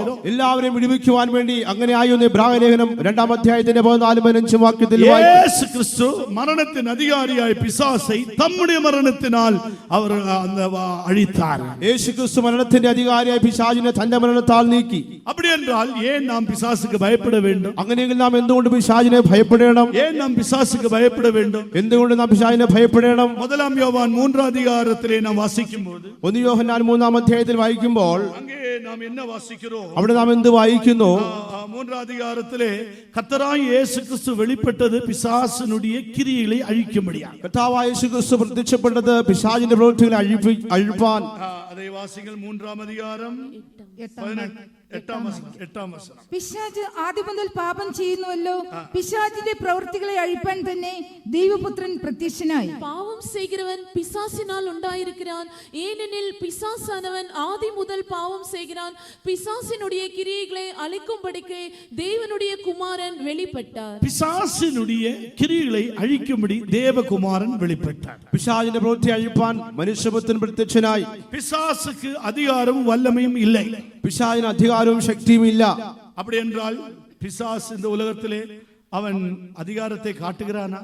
അങ്ങനെയെങ്കിൽ പിശാചി ലോകത്തിൽ അധികാരത്തെ കാണിക്കുന്നുവോ? பிசாசுக்கு வல்லமை இருக்கா? പിശാചിന് അധികാരമുണ്ടോ? இருக்கா இல்லையா? ഉണ്ടോ ഇല്ലയോ? இல்லைன்னு சொல்றோம், கையிலே வருது. ഇല്ല എന്ന് പറയുന്നവർ കരം ഉയർത്തുവിൻ. ഉണ്ട് என்று சொல்றவர்கள் கை உயர்த்தி. ഉണ്ടെന്ന് പറയുന്നവർ കരത്തെ ഉയർത്തുവിൻ. ரெண்டுத்துக்கும் இல்லை. நான் என்ன செய்வேன்? பிசாசுக்கு வல்லமை இருக்கிறது, പിശാചിനും ശക്തിയുണ്ട്, ஆனால் அதிகாரம் இல்லை. എന്നാൽ അധികാരമില്ല. மீட்கப்பட்டதான ஒரு தேவனுடைய பிள்ளைக்கு மேல அதிகாரம் இல்லை. വീണ്ടെടുക്കപ്പെട്ടതായ ഒരു ദൈവ പൈതലിന്റെ മേൽ അധികാരമില്ല. அவனுக்கு வாளுக்கு ஜீவன் இருக்கிறது, ஆனால் நம்மேல் ஆளுகை செய்யும்படியாக அதிகாரம் இல்லை. അവന്റെ വാലിൽ ജീവനുണ്ട്, പക്ഷെ നമ്മുടെ മേൽ നമ്മെ ഭരിക്കുവാൻ അവന് അധികാരമില്ല. பிசாசுக்கு வல்லமை அதிகாரம் இல்லை. പിശാചിന് ശക്തിയും അധികാരവും ഇല്ല. ஏனென்றால் நம்முடைய தேவன் இயேசு சர்வ வல்லமை உள்ள தேவன். നമ്മുടെ കർത്താവായ യേശു സർവശക്തിയുള്ളവനായ ദൈവമാണ്. സാധാരണ ദേവനല്ല, സർവ വല്ലമയുള്ള ദൈവം. അവൻ സാധാരണ ദൈവമല്ല, അവൻ സർവശക്തിയുള്ളവനായ ദൈവം. എപ്പോഴും നാം വേദാഗമത്തെ വാസിച്ച് വിളങ്ങിക്കൊള്ള വേണം. എപ്പോഴും വചനത്തെ വായിച്ച് നാം ഇത് ഗ്രഹിക്കണം. നമ്മുടെ ദേവൻ സർവ വല്ലമയുള്ള ദേവൻ. നമ്മുടെ ദൈവം സർവശക്തനായ ദൈവമാകുന്നു. പിശാച് വല്ലമയുള്ളവൻ, ஆனால் നമ്മുടെ ദേവൻ സർവ വല്ലമയുള്ളവൻ. പിശാച് ശക്തിയുള്ളവൻ, എന്നാൽ നമ്മുടെ ദൈവമോ സർവശക്തിയുള്ളവനായ ദൈവം. പിശാച് എന്നാൽ അവൻ പോയി വിടുവാൻ. പിശാച് എന്ന് പറഞ്ഞാൽ അവൻ പോകും. யார் சொன்னால் போய் விடுவான்? ആര് പറഞ്ഞാൽ അവൻ പോകും? അക്രമം ഇല്ലാமல் ജീവിക്കുന്നവர்கள் சொன்னால் അവൻ പോയി വിടുവാൻ. അതിക്രമങ്ങളില്ലാതെ ജീവിക്കുന്നവർ പറഞ്ഞാൽ അവൻ പോകും. അക്രമ ചിന്ത ഇല്ലാതെ ഇരിക്കുന്നവർക്ക് അവர்கள் சொன்னால் போய் விடுவான். അതിക്രമ ചിന്തകളില്ലാതെ ഉള്ളവർ പറഞ്ഞാൽ അവൻ പോകും. ഇங்கே വേദാഗമത്തിലെ നാം വാസിக்கிறோம், അക്രമങ്ങളെ മன்னிக்கிற தேவன். വചനത്തിൽ വായിക്കുന്നു, അതിക്രമങ്ങളെ ക്ഷമിക്കുന്ന ദൈവം. നമ്മുടെ അക്രമങ്ങളെ മன்னிக்கிறதான தேவன். നമ്മുടെ അക്രമങ്ങളെ അതിക്രമങ്ങളെ ക്ഷമിക്കുന്നതിനായ ദൈവം. അക്രമങ്ങളെ മன்னிக்கிற தேவன் என்றால் தேவனுடைய நாமத்தை, இயேசுவின் நாமத்தை உயர்த்தி பிடிக்கிறவர்கள் அவர்கள் அக்கிரமம் இருக்கக்கூடாது. അക്രമം ക്ഷമിക്കുന്നു പറയുമ്പോൾ യേശുവിന്റെ നാമത്തെ ഉയർത്തി പിടിക്കുന്നവരുടെ ജീവിതത്തിൽ അക്രമം കാണുവാൻ പാടില്ല. അക്രമം കാണപ്പെടக்கூடாது. അത് കാണുവാൻ, അതിക്രമം കാണുവാൻ പാടില്ല. പിശാചിൻ വല്ലമകൾ നമ്മെ ജയിപ്പതില്ലേ. ആകയാൽ പിശാചിന്റെ ശക്തി നമ്മെ ജയിക്കുകയില്ല. അക്രമം ഇല്ലാതെ ഒരു പരിശുദ്ധமான வாழ்க்கை இந்த பூமியிலே நாம் ജീവിத்துக் கொண்டிருக்கிறோம். എന്തുകൊണ്ടെന്നാൽ അക്രമില്ലാത്തതായ ഒരു വിശുദ്ധ ജീവിതം ഈ ഭൂമിയിൽ നയിച്ചുകൊണ്ടിരിക്കുന്നു. അക്രമ ചിന്ത ഇല്ലാமல் നാം ജീവിத்துக் കൊണ്ടിരുന്നാൽ വല്ലമൈ പുറപ്പെട്ടു കൊണ്ടേയിരിക്കും. അക്രമ ചിന്തയില്ലാതെ നാം ജീവിക്കുന്നുവെങ്കിൽ ശക്തി പുറപ്പെട്ടുകൊണ്ടേയിരിക്കും. ஆனால் അക്രമം இருந்தால் இயேசுவின் நாமத்தை உச்சரிக்க முடியாது. എന്നാൽ അക്രമം ഉണ്ടെങ്കിൽ യേശുവിന്റെ നാമം ഉച്ചരിക്കുവാൻ കഴിയുകയില്ല. അക്രമം ഇല്ലാமல் ഒരു ஆண்டவருடைய நாம மகிமைக்காக நாம் ஜீவிக்கும்படியாய் அழைக்கப்பட்டிருக்கிறோம். അതിക്രമങ്ങളില്ലാതെ ദൈവത്തിന്റെ നാമത്തെ ഉയർത്തുവാൻ നാം വിളിക്കപ്പെട്ടിരിക്കുന്നു. உங்கள் நோய்கள் எல்லாம் அவர் குணமாக்குவார் என்று சொல்லப்பட்டிருக்கு. നിങ്ങളുടെ രോഗങ്ങളെല്ലാം സൗഖ്യമാക്കുന്നു എന്ന് ഇവിടെ പറയുന്നു. അക്രമങ്ങൾ എല്ലാം മன்னிக்கிற தேவൻ. അകൃത്യങ്ങളെ ക്ഷമിക്കുന്ന ദൈവം. വാസിക അക്രമം ഉള്ളവர்கள், இயேசுவின் நாமத்தை தரித்தவர்கள் அக்கிரமம் இருக்கக்கூடாது. வேதாகமத்தில் வசனம் இருக்கிறது. യേശുവിനെ നാം ഉച്ചരിക്കുന്നു, അനീതി വിട്ട് അകന്നുകൊള്ളട്ടെ എന്ന് വചനത്തിൽ വായിക്കുന്നു. 2 തിമോത്തിയോ 2-ാം അധികാരം 19-ാം വചനത്തിലെ വാസിക്കണം. 2 തിമോത്തിയോസ് 2-ാം അധ്യായത്തിന്റെ 19-ാമത്തെ വാക്യത്തിൽ വായിക്കുന്നു. ஆகிலும் தேவனுடைய உறுதியான அஸ்திபாரம் நிலைத்திருக்கிறது. கர்த்தர் தம்முடையவர்களை அறிவார் என்பதும், கிறிஸ்துவின் நாமத்தை சொல்லுகிற எவனும் அநியாயத்தை விட்டு விலக கடவன் என்பதும் அதற்கு മുദ്രയായി இருக்கிறது. എങ്കിലും ദൈവത്തിന്റെ സ്ഥിരമായ അടിസ്ഥാനം നിലനിൽക്കുന്നു. കർത്താവ് തനിക്കുള്ളവരെ അറിയുന്നു എന്നും കർത്താവിന്റെ നാമം ഉച്ചരിക്കുന്നവനെല്ലാം അനീതി വിട്ടകന്നുകൊള്ളട്ടെ എന്നും ആകുന്നു അതിന്റെ മുദ്ര. ഇംഗ്ലീഷിലെ those who confess the name of the Lord Jesus Christ depart from the iniquity. അതിക്രമം വിട്ട് അകന്നുകൊള്ളട്ടെ ഇംഗ്ലീഷിൽ വായിക്കുന്നു. അപ്പൊ അവர்கள் അക്രമത്തെ വിട്ട് വിലകി ജീവിക്ക വേണ്ടുமா, അതിക്രമങ്ങൾ അനീതി വിട്ട് അകന്ന് ജീവിക്കണം. യേശുവിൻ നാമത്തിലെ ജീവിக்கிற ഒരു தேவனுடைய பிள்ளை, യേശുവിന്റെ നാമത്തിൽ ജീവിക്കുന്നതായ ഒരു ദൈവ പൈതൽ അക്രമ ചിന്ത ഇരിക്കക്കൂടാതെ, അക്രമ ചിന്തകൾ അതിക്രമങ്ങളുള്ളതായിരിക്കാൻ പാടില്ല. അത് മാത്രമല്ല നമ്മുടെ ജപങ്ങളെല്ലാം കേൾക്കപ്പെടാതിരിക്ക കാരണം என்ன? നമ്മുടെ പ്രാർത്ഥനകൾ കേൾക്കാതിരിക്കുന്നതിന്റെ കാരണം എന്താണ്? അക്രമ ചിന്ത കൊണ്ടിരിപ്പോം എന്നാൽ ദേവൻ ചെവികൊടാർ. അകൃത്യ ചിന്ത ഉണ്ടെങ്കിൽ ദൈവം കേൾക്കുകയില്ല. അതിനാൽதான் നമ്മുടെ ജീവിതത്തിലെ முதலாவது சுத்திகரிக்கப்பட வேண்டும். അതുകൊണ്ടാണ് നമ്മുടെ ജീവിതത്തിൽ ഒന്നാമതായി നാം ശുദ്ധീകരിക്കപ്പെടേണ്ടിയിരിക്കുന്നത്. சுத்திகரிக்கப்பட்டு നമ്മുടെ ജീവിതത്തെ சுத்திகரிக்கப்பட்ட பிற்பாடு தான் ஜெபிக்க வேண்டும். നമ്മുടെ ജീവിതത്തിൽ ശുദ്ധീകരിച്ചതിന് ശേഷമാണ് നാം പ്രാർത്ഥിക്കേണ്ടത്. നമ്മை താഴ്ത്തി சுத்திகரிக்கும்போது கர்த்தர் நம்மை மன்னிப்பார். നാം നമ്മെ താഴ്ത്തി ശുദ്ധീകരിക്കുമ്പോൾ ദൈവം നമ്മോട് ക്ഷമിക്കും. அப்பொழுது நம்முடைய அக்கிரமம் எல்லாம் கர்த்தர் மன்னிக்கிற மாத்திரமல்ல, അപ്പോൾ നമ്മുടെ അകൃത്യങ്ങൾ ദൈവം ക്ഷമിക്കുക മാത്രമല്ല, நம்முடைய விண்ணப்பங்கள் வேண்டுதல் ஏறெடுக்கும்போது அதை கேட்டு அவர் பதிலளிப்பார். നമ്മുടെ യാചനകൾ നാം പറയുമ്പോൾ ദൈവം അത് കേൾക്കും. பழைய ஏற்பாட்டிலே அக்கிரமங்கள் என்ன நடந்தது? പഴയ നിയമത്തിൽ അകൃത്യങ്ങൾ നടന്നത് എങ്ങനെ? அங்கே அக்கிரமங்கள் மூடப்பட்டு கொண்டிருந்தது. അവിടെ അതിക്രമങ്ങൾ മൂടപ്പെട്ടിരുന്നു. அங்கே அக்கிரமங்கள் எல்லாம் அடக்கி வைக்கப்பட்டிருந்தது. അവിടെ അകൃത്യങ്ങൾ അടച്ചു വെച്ചിരുന്നു. மீகாவின் புத்தகம் 7-ാം அதிகாரம் അതിനുடைய 19-ാം വചനത്തിലെ വാസിക്കുമ്പോൾ, മീഖയുടെ പ്രവചനം 7-ാം അധ്യായത്തിന്റെ 19-ാമത്തെ വാക്യം വായിക്കുമ്പോൾ அங்கே நாம் பார்க்கிறோம், அவர்கள் அக்கிரமங்கள் நம்முடைய அக்கிரமங்களை അടക്കി നമ്മുടെ പാവങ്ങളെല്ലാം സമുദ്രത്തിന് ആഴത്തിലെ പോടുகிறாർ. നമ്മുടെ പാപങ്ങളെല്ലാം സമുദ്രത്തിന്റെ ആഴത്തിൽ അവനിടുന്നു. അക്രമങ്ങളെല്ലാം അടക്കി, അതിക്രമങ്ങളെല്ലാം മൂടി. അവൻ നമ്മോട് വീണ്ടും കരുണ കാണിക്കും, നമ്മുടെ അകൃത്യങ്ങളെ ചവിട്ടിക്കളയും, അവരുടെ പാപങ്ങളെയൊക്കെയും നീ സമുദ്രത്തിന്റെ ആഴത്തിൽ ഇട്ടുകളയും. அவர் திரும்ப நம்மேல் இறங்குவார், நம்முடைய அக்கிரமங்களை அடக்கி நம்முடைய பாவங்களை எல்லாம் சமுத்திரத்தின் ஆழங்களில் போட்டு விடுவார். அப்ப அக்கிரமங்கள் பழைய ஏற்பாட்டிலே அடக்கி வைத்தார்கள். അതിക്രമങ്ങൾ പഴയ നിയമത്തിൽ അടക്കി വെച്ചിരുന്നു. ஆனால் புதிய ஏற்பாட்டிலே கர்த்தராகிய இயேசு கிறிஸ்து கல்வாரி சிலுவையிலே மரித்தபோது, എന്നാൽ പുതിയ നിയമത്തിൽ കർത്താവായ യേശു ക്രിസ്തു കാൽവരി ക്രൂശിൽ മരിച്ചപ്പോൾ അക്രമത്തിനാലും പാപങ്ങളാലും മരിത്ത നമ്മെ ഉയർപ്പിത്താർ എന്ന് വേദാഗമത്തിലെ നാം വാസിக்கிறோம். അതിക്രമങ്ങളാലും പാപങ്ങളാലും മരിച്ചവരായ നമ്മെ ഉയർപ്പിച്ചു എന്ന് വചനത്തിൽ വായിക്കുന്നു. എഫേസ്യ നിരുപത്തിലെ നാം വാസിക്കുമ്പോൾ, എഫേസ്യ ലേഖനത്തിൽ വായിക്കുമ്പോൾ 2-ാം அதிகாரம் അതിനുடைய 1-ാം വചനത്തിലെ വാസിക്കുമ്പോൾ, 2-ാം അധ്യായത്തിന്റെ 1-ാമത്തെ വാക്യം വായിക്കുമ്പോൾ, അക്രമങ്ങളാലും പാപങ്ങളാലും മരിത്തവர்களாய் ഇരുന്ന ഉങ്ങളെ അവർ ഉയർപ്പിപ്പാർ. അതിക്രമങ്ങളാലും പാപങ്ങളാലും മരിച്ചവരായ നിങ്ങളെയും അവൻ ഉയർപ്പിച്ചു. അവർ ഉയർപ്പിത്താർ എന്ന് சொல்லப்பட்டிருக்கிறது. അവൻ ഉയർപ്പിച്ചു എന്ന് പറഞ്ഞിരിക്കുന്നു. നമ്മുടെ പാവങ്ങളെ അവർ മன்னிக்கிறது മാത്രമല്ല, നമ്മുടെ അക്രമങ്ങളിൽനിന്ന് നമ്മെ ഉയർപ്പിത്താർ. നമ്മുടെ പാപങ്ങളെ ക്ഷമിക്കുക മാത്രമല്ല, നമ്മുടെ അതിക്രമങ്ങളിൽ നിന്ന് നമ്മെ ഉയർപ്പിക്കുന്നു. அதுதான் மீட்பு என்று வேதாகமம் சொல்லுகிறது. അതാകുന്നു വീണ്ടെടുപ്പെന്ന് വചനം പറയുന്നത്. மீட்கப்பட்டவர்கள் தான் கர்த்தருக்குள் களிகூர்ந்து காணப்படுவார்கள். വീണ്ടെടുക്കപ്പെട്ടവർക്ക് മാത്രമേ ദൈവത്തിൽ സന്തോഷിച്ച് കാണപ്പെടുവാൻ കഴിയുകയുള്ളൂ. നാം ഉണ്മയാകவே கர்த்தர் நம்முடைய அக்கிரமங்களை அவர் மன்னித்தார். വാസ്തവമായി ദൈവം നമ്മുടെ അതിക്രമങ്ങളെ ക്ഷമിച്ചു. അക്രമത്തെ മன்னிக்கும்போது അവർ മன்னித்து വിട്ടபடியால் ഇനി அதை நினைப்பதில்லை. അതിക്രമങ്ങളെ ദൈവം ക്ഷമിച്ചതുകൊണ്ട് അവൻ അതിനെ എടുക്കുന്നില്ല. അക്രമങ്ങളെ മன்னிக்கிற தேவன் நம்முடைய தேவனாயிருக்கிறார். അതിക്രമങ്ങളെ ക്ഷമിക്കുന്നവനാണ് നമ്മുടെ ദൈവം. അക്രമക്കാരാൽ ഒരുവരാக அவர் എണ്ണപ്പെട്ടാർ என்று യേശയ്യാവിൻ പുസ്തകം 53-ാം അധ്യായത്തിലെ നാം വാസിക്കുന്നു. യെശയ്യാവിന്റെ പുസ്തകം 53-ാം അധ്യായത്തിൽ വായിക്കുമ്പോൾ കർത്താവായ യേശുവിനെ ഒരു അതിക്രമക്കാരനെ പോലെ എണ്ണി എന്ന് വായിക്കുന്നു. 53-ാം അധ്യായം 12-ാം വചനത്തിലെ വാസിക്കുമ്പോൾ, 53-ന്റെ 12-ാമത്തെ വാക്യം വായിക്കുമ്പോൾ, അക്രമക്കാരർ ഒരുവരാக അവർ എണ്ണപ്പെട്ടാർ. ഒരു അതിക്രമക്കാരനെ പോലെ അവൻ കാണപ്പെട്ടു. റോമർ 5-ാം അധ്യായം 6-ാം വചനത്തിലെ വാസിക്കുമ്പോൾ, റോമാലേഖനം 5-ന്റെ 6-ാമത്തെ വാക്യം വായിക്കുമ്പോൾ, ക്രിസ്തു നമ്മുടെ അക്രമത്തിற்காக അവർ മരിത്താരേ, ക്രിസ്തു നമ്മുടെ അതിക്രമങ്ങൾ നിമിത്തമായി മരിച്ചു. അക്രമം മன்னிக்கிற ദേവൻ മാത്രമല്ല, നമ്മുടെ നോയ്കളെയും ഗുണമാക്കുகிறார். നമ്മുടെ അതിക്രമങ്ങളെ ക്ഷമിക്കുക മാത്രമല്ല, നമ്മുടെ രോഗങ്ങളെയും സൗഖ്യമാക്കുന്നു. നോയ്കളെ ഗുണമാക്കുகிறார் என்று சொல்லும்போது, ഗുണമാக்குற അനുഭവത്തെ குறித்து நாம் படிக்கும் பொழுது, രോഗങ്ങളെ സൗഖ്യമാക്കുന്ന അനുഭവത്തെ കുറിച്ച് നാം പഠിക്കുമ്പോൾ, முதலாவது நம்முடைய ശരീരത്തിലെ அவர் குணமாக்குகிறார். ഒന്നാമത് നമ്മുടെ ശരീരത്തെ ദൈവം സൗഖ്യമാക്കുന്നു.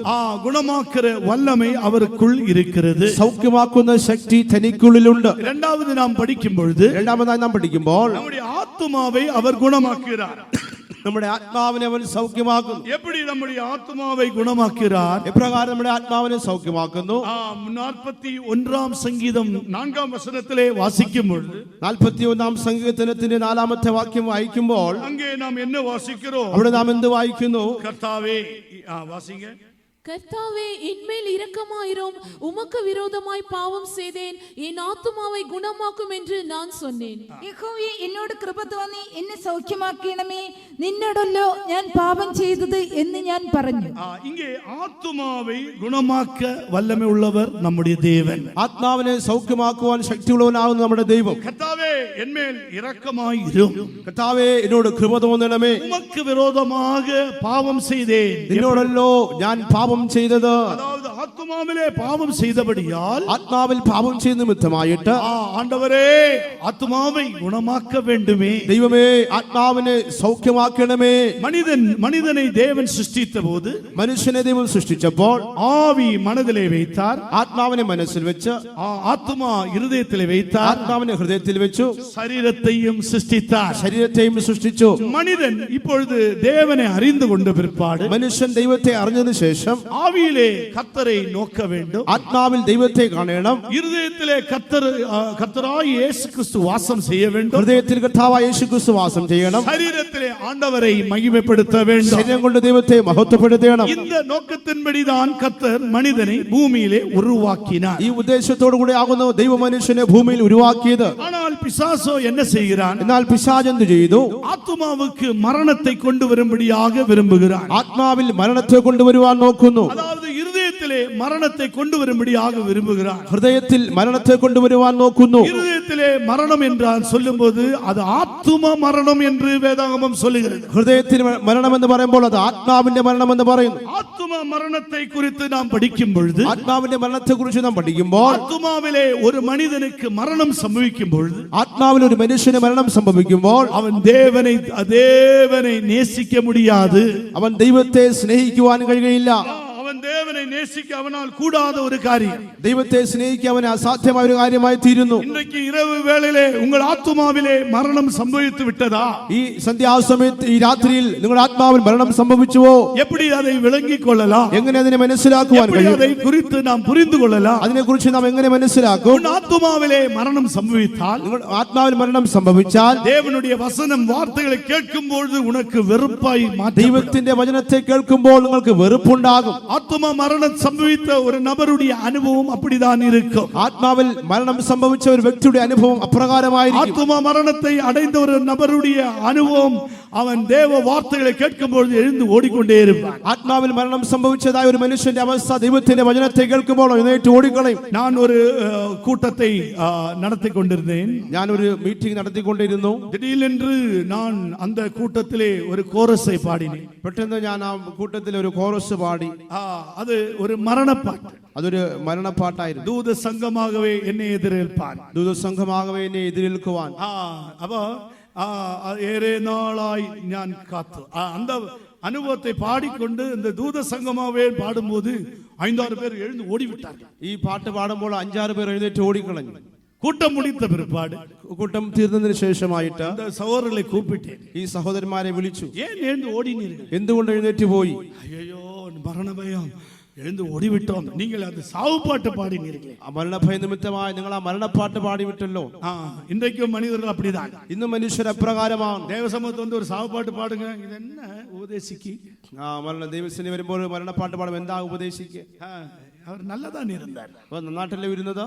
எப்படியோ பிரஷர் ஏறிவிட்டு அதுதான் பாட்டு. എങ്ങനെയോ പ്രഷർ കയറിപ്പോ இப்படி மனிதர்கள் விசுவாசிகள் ஓடி விடுகிறார்கள். ഇങ്ങനെ മനുഷ്യർ വിശ്വാസികൾ ഓടിപ്പോകുന്നു. மரணம் என்று கேட்கும் பொழுதே பயப்படுகிறார்கள். മരണമെന്ന് കേൾക്കുമ്പോൾ തന്നെ ഭയപ്പെടുന്നു. ஏனென்றால் ஆத்துமாவிலே மரணம் சம்பவிக்கும். എന്തുകൊണ്ടെന്നാൽ ആത്മാവിൽ മരണം സംഭവിച്ചു. ஆத்துமாவிலே மரணம் சம்பவித்த ஒரு நபரை எப்படி தெரியும்? ആത്മാവിൽ മരണം സംഭവിച്ചത് ഒരു വ്യക്തി എങ്ങനെ അറിയാം? அதிக காலையிலே அவர்களுக்கு பைபிளை நீங்க வாசிக்க கொடுங்கள், அவர்கள் ഒരു വചനം വാസിച്ച് அப்படியே നിർത്തി വിടുവാர்கள். അവർക്ക് രാവിലെ വേദപുസ്തകം വായിക്കാൻ കൊടുക്കുകയാണെങ്കിൽ അവർ ഒരു വാക്യത്തെ വായിച്ചിട്ട് അങ്ങനെ നിർത്തിക്കളയും. ஆனால் മനോരമ പേപ്പറെ കൊടുങ്ങൾ, എന്നാൽ മനോരമ പത്രം കൊടുക്കുവിൻ, அப்படியே பார்த்துകൊണ്ടിருப்பார்கள். അങ്ങനെ നോക്കിക്കൊണ്ടിരിക്കും. അതിലെ മെയിനായി பார்க்கிறது മരണ വാർത്ത. അതിൽ പ്രധാനമായിട്ട് നോക്കുന്നത് മരണ ചരമ വാർത്തകൾ. കുമളിയിൽ ആരാவது ഇറந்து വിട്ടാர், കുമിളിയിൽ ആരെങ്കിലും മരിച്ചിട്ടുണ്ടോ? அது நல்ல திருப்பி வாசிப்பார்கள். അത് വീണ്ടും വീണ്ടും വായിക്കും. ஏனென்றால் அவனுடைய ஆத்துமாவுக்கு தேவையான ஆகாரம் இல்லாதபடியால் அவன் மரணத்தை விரும்புகிறான். അവന്റെ ആത്മാവിന് ശരിയായ ഭക്ഷണമില്ലാത്തതുകൊണ്ട് മരണത്തെ ആഗ്രഹിക്കുന്നു. மரண செய்திகளை அதாவது பக்திவர்த்தி அற்றதான செய்திகளை வாசிக்கிறான். ഭക്തിയില്ലാത്തതായ വാർത്തകളെ വായിക്കുന്നു. ചില விஷயங்களுக்காக അവൻ பைத்தியம் பிடித்தக்காரனை போல காணப்படுகிறான். ചില വിഷയങ്ങളിൽ ഒരു ഭ്രാന്തനെ പോലെ കാണപ്പെടുന്നു. தேவ சமூகத்துக்கு வருகிறான், பக்தியை காட்டுகிறான். ஆனால் ஒரு 5 நிமிடம் 10 நிமிடம் போல அந்த பக்தியை வெளிப்படுத்த முடியவில்லை. ദൈവസന്നിധിയിൽ വരുന്ന ഭക്തി കാണിക്കുന്നാൽ 5 നിമിഷം 10 നിമിഷം ആ ഭക്തി കാണിക്കുവാൻ കഴിയുന്നില്ല. அதனால் தான் அப்போஸ்தலனாகிய பவுல் தீமோத்தேயுவுக்கு எழுதும் பொழுது ആകയാൽ അപ്പോസ്തലനായ പൗലോസ് തിമോഥെയോസിന് എഴുതുമ്പോൾ தேவபக்தியின் வேஷத்தை தரித்துக் கொண்டு ഭക്തിയുടെ വേഷത്തെ ധരിച്ചുകൊണ്ട് இப்படிப்பட்டவர்கள் கடைசி நாட்களிலே வருவார்கள். ഇങ്ങനെയുള്ളവർ അന്ത്യകാലത്തിൽ എഴുന്നേൽക്കുമെന്ന് പറഞ്ഞു. தேவ வல்லமையை அவர்களுக்கு தேவ வல்லமை வேண்டாம், അവർക്ക് ദൈവശക്തി വേണ്ട. தேவபக்தியின் வேஷத்தை தரிக்கிறவர்கள், ദൈവഭക്തിയുടെ വേഷത്തെ അവർ ധരിക്കും. அருமையானவர்களே, இந்த இரவு வேளையிலே പ്രിയമുള്ളവരെ, ഈ രാത്രി സമയത്തിൽ നിങ്ങളുടെ ആത്മാവിൻ നിലവാരം എപ്പിടിയായി ഇരിക്കുന്നത്? നിങ്ങളുടെ ആത്മാവിന്റെ നിലവാരം എപ്രകാരമായിരിക്കുന്നു? ദൈവഭക്തിயின் വേഷത്തെ ധരിച്ചുകൊണ്ട് അതിൻ ബലനെ നീ മറുതലിച്ചു കൊണ്ടിരിക്കുകയാണോ? ദൈവഭക്തിയുടെ വേഷത്തെ ധരിച്ചുകൊണ്ട് അതിന്റെ ശക്തിയെ ത്യജിക്കുകയാണോ? നീ அப்படி ധരിച്ചു കൊണ്ടിരുപ്പാய் എന്നാൽ ഉன்னுடைய ആത്മാവിൻ നിലവാരം என்ன? നിങ്ങൾ അങ്ങനെ ആയിരിക്കും. നിങ്ങളുടെ ആത്മാവിന്റെ നിലവാരം എങ്ങനെയായിരിക്കും? നാളേക്ക് ഉൻ ശരീരപ്രകാരമായി മരിക്കും പൊഴുത്, നാളെ ശരീരപ്രകാരം മരിക്കുന്നുവെങ്കിൽ നിത്യം എங்கே? നിത്യത എവിടെയായിരിക്കും? இன்று இரவே நம்முடைய ஆத்துமாவுக்கு குணமாக்கும்படியாக நாம் கர்த்தரை நோக்கி கூப்பிடுவோமா? ആകയാൽ ഈ രാത്രി നമ്മുടെ ആത്മാവ് സൗഖ്യമാക്കുവാൻ ദൈവത്തെ നോക്കി നമുക്ക് നിലവിളിക്കാം. കർത്താവേ, என்னுடைய ஆத்துமாவை மரணத்திலிருந்து என்னை மீட்டுக் கொள்ளும். കർത്താവേ, എൻ്റെ ആത്മാവിനെ മരണത്തിൽ നിന്ന് വിടുവിക്കണമേ. ஆண்டவரே, என் ஆத்துமாவை பாதாளத்தின் வல்லமையிலிருந்து மீட்டுக் கொள்ளும். കർത്താവേ, എൻ്റെ ആത്മാവിനെ പാതാളത്തിന്റെ അധീനതയിൽ നിന്ന് വിടുവിക്കണമേ. ஆண்டவரே, என்னுடைய ஆத்துமா உம்மை நோக்கி கூப்பிடட்டும். ദൈവമേ, എൻ്റെ ആത്മാവ് നിന്നെ നോക്കി നിലവിളിക്കട്ടെ. இந்த ஆத்துமாவிலே இயேசு வாசம் பண்ணும்படியாய் விரும்புகிறார். ഈ ആത്മാവിൽ യേശു വാസം ചെയ്യുവാൻ ആഗ്രഹിക്കുന്നു. இந்த ஆத்துமாவிலே அந்த இருதயத்திலே ஆண்டவர் வாசம் பண்ணும்படியாய் விரும்புகிறார். ഈ ആത്മാവിൽ ഹൃദയത്തിൽ ദൈവം വസിക്കുവാൻ ആഗ്രഹിക്കുന്നു. ஆனால் சங்கீதக்காரனும் இவ்வாறாக புலம்புகிறார். ആകയാൽ സങ്കീർത്തനക്കാരൻ പ്രകാരം പറയുന്നു. சங்கீதக்காரன் எவ்வாறாக புலம்புகிறான்? സങ്കീർത്തനക്കാരൻ പ്രകാരം നിലവിളിക്കുന്നു. ஆண்டவரே, என்னுடைய ஆத்துமாவை மரணத்திலிருந்து என்னை விடுவிக்க வேண்டும். കർത്താവേ, എൻ്റെ ആത്മാവിനെ മരണത്തിൽ നിന്ന് വിടുവിക്കണമേ. விடுவிக்கும்படியாக அவன் கதறுகிறான். വിടുവിക്കുവാൻ വേണ്ടി അവൻ നിലവിളിക്കുന്നു. 116 സങ്കീതം 8 വചനത്തിലെ വാസിക്കും பொழுது 116 സങ്കീർത്തനത്തിന്റെ 8ാമത്തെ വാക്യം വായിക്കുമ്പോൾ என் ஆத்துமாவை மரணத்திற்கும் എൻ്റെ ആത്മാവിനെ മരണത്തിൽ നിന്നും என் கண்ணை கண்ணீருக்கும் എൻ്റെ കണ്ണിനെ കണ്ണുനീരിൽ നിന്നും என் காலை இடருக்கும் தப்புவித்தீ എൻ്റെ കാലിനെ വീഴ്ചയിൽ നിന്നും രക്ഷിച്ചിരിക്കുന്നു. அப்போது பாருங்கள், ஆத்துமாவை மரணத்திலிருந்து விடுவிக்கும்படியாக പഴയ ഏർപ്പാട്ടിലെ സംഗീതക്കാരൻ കൂക്കലിടുകയാണ്. പ്രാണനെ മരണത്തിൽ നിന്ന് വിടുവിക്കുവാൻ പഴയ നിയമത്തിൽ സംഗീതക്കാരൻ ദൈവത്തെ നോക്കി നിലവിളിക്കുന്നു. യേശു ക്രിസ്തുവെ രക്ഷകരായി ഏറ്റുകൊണ്ട് എത്രയോ പേർ തങ്ങൾ ആത്മാവിലെ യേശുവെ കൂപ്പിടുകയില്ലേ? യേശുവിനെ സ്വന്തം രക്ഷകനായി സ്വീകരിച്ച എത്രയോ പേർ യേശുവിനെ നോക്കി നിലവിളിക്കുന്നില്ല. ആണ്ടവർ சொல்கிறார், ദൈവം പറയുന്നു, നീ കൂക്കുരൽ ഇടുവാய் என்றால், നീ നിലവിളിക്കുന്നുവെങ്കിൽ, കൂക്കുരലോട് എൻ സമൂഹത്തിൽ വരുവാய் என்றால், നീ നിലവിളിയോടുകൂടെ എന്റെ സന്നിധിയിൽ വരുന്നുവെങ്കിൽ ഞാൻ ഉൻ ആത്മാവെ ഗുണമാക്കുവേൻ, ഞാൻ നിന്റെ ആത്മാവിനെ സൗഖ്യമാക്കും. ഇന്ന് ഇരവേ കർത്തർ ഉன்னுடைய ആത്മാവെ ഗുണമാക്കുம்படியாக കടന്നു വന്നിരിക്കുന്നു. ഈ രാത്രിയിൽ കർത്താവ് നിങ്ങളുടെ ആത്മാവിനെ സൗഖ്യമാക്കുവാൻ കടന്നു വന്നിരിക്കുന്നു. കർത്തർ ഉൻ ആത്മാവെ ഗുണമാക്കുന്നത് മാത്രമല്ല, കർത്താവ് നിങ്ങളുടെ ആത്മാവിനെ സൗഖ്യമാക്കുക മാത്രമല്ല, ഇപ്പോൾ கர்த்தர் உன் ஆத்துமாவிலே அவர் பெரியவராயிருக்கிறார். കർത്താവ് ഇപ്പോൾ നിങ്ങളുടെ ആത്മാവിൽ വലിയവനായിരിക്കുന്നു. எப்படி பெரியவராயிருக்கிறார்? എങ്ങനെ അവൻ വലിയവനായിരിക്കുന്നു? எப்படி நாம் அதை அறிந்து கொள்ளலாம்? എങ്ങനെ നാം അത് അറിയുന്നു? விசுவாசத்தினால் கிறிஸ்து உங்கள் இருதயங்களிலே வாசமாய் இருக்க விரும்புகிறார். വിശ്വാസത്തിനാൽ ക്രിസ്തു നിങ്ങളുടെ ഹൃദയങ്ങളിൽ വസിക്കുവാൻ ആഗ്രഹിക്കുന്നു. വിശ്വാസത്തിനാലെ ക്രിസ്തു உங்கள் இருதயங்களிலே வாசமாய் இருக்கவும், വിശ്വാസത്താൽ ക്രിസ്തു നിങ്ങളുടെ ഹൃദയങ്ങളിൽ വസിക്കുകയും, நீங்கள் അൻപിலே വേരൂன்றി, നിങ്ങൾ സ്നേഹത്തിൽ വേരൂന്നി, அந்த அன்பின் ஆழத்தையும் அகலத்தையும் உயரத்தையும் நீளத்தையும் அறிந்து கொள்ள கிரகிக்கும்படியாக, ആ സ്നേഹത്തിന്റെ നീളവും വീതിയും ആഴം ഗ്രഹിക്കുവാൻ, സകല பரிசுத்தவான்களோடு கூட സകല വിശുദ്ധന്മാരോട് കൂടെ அவர் உங்களை அழைக்கிறார். അവൻ നിങ്ങളെ വിളിക്കുന്നു. அருமையானவர்களே, പ്രിയമുള്ളവരെ, உங்களை அவர் விசுவாசத்தினாலே கிறிஸ்து உங்கள் இருதயங்களிலே வாசம் பண்ண விரும்புகிறார். വിശ്വാസത്തിൽ കൂടെ ക്രിസ്തു നിങ്ങളുടെ ഹൃദയങ്ങളിൽ വസിക്കുവാൻ ആഗ്രഹിക്കുന്നു.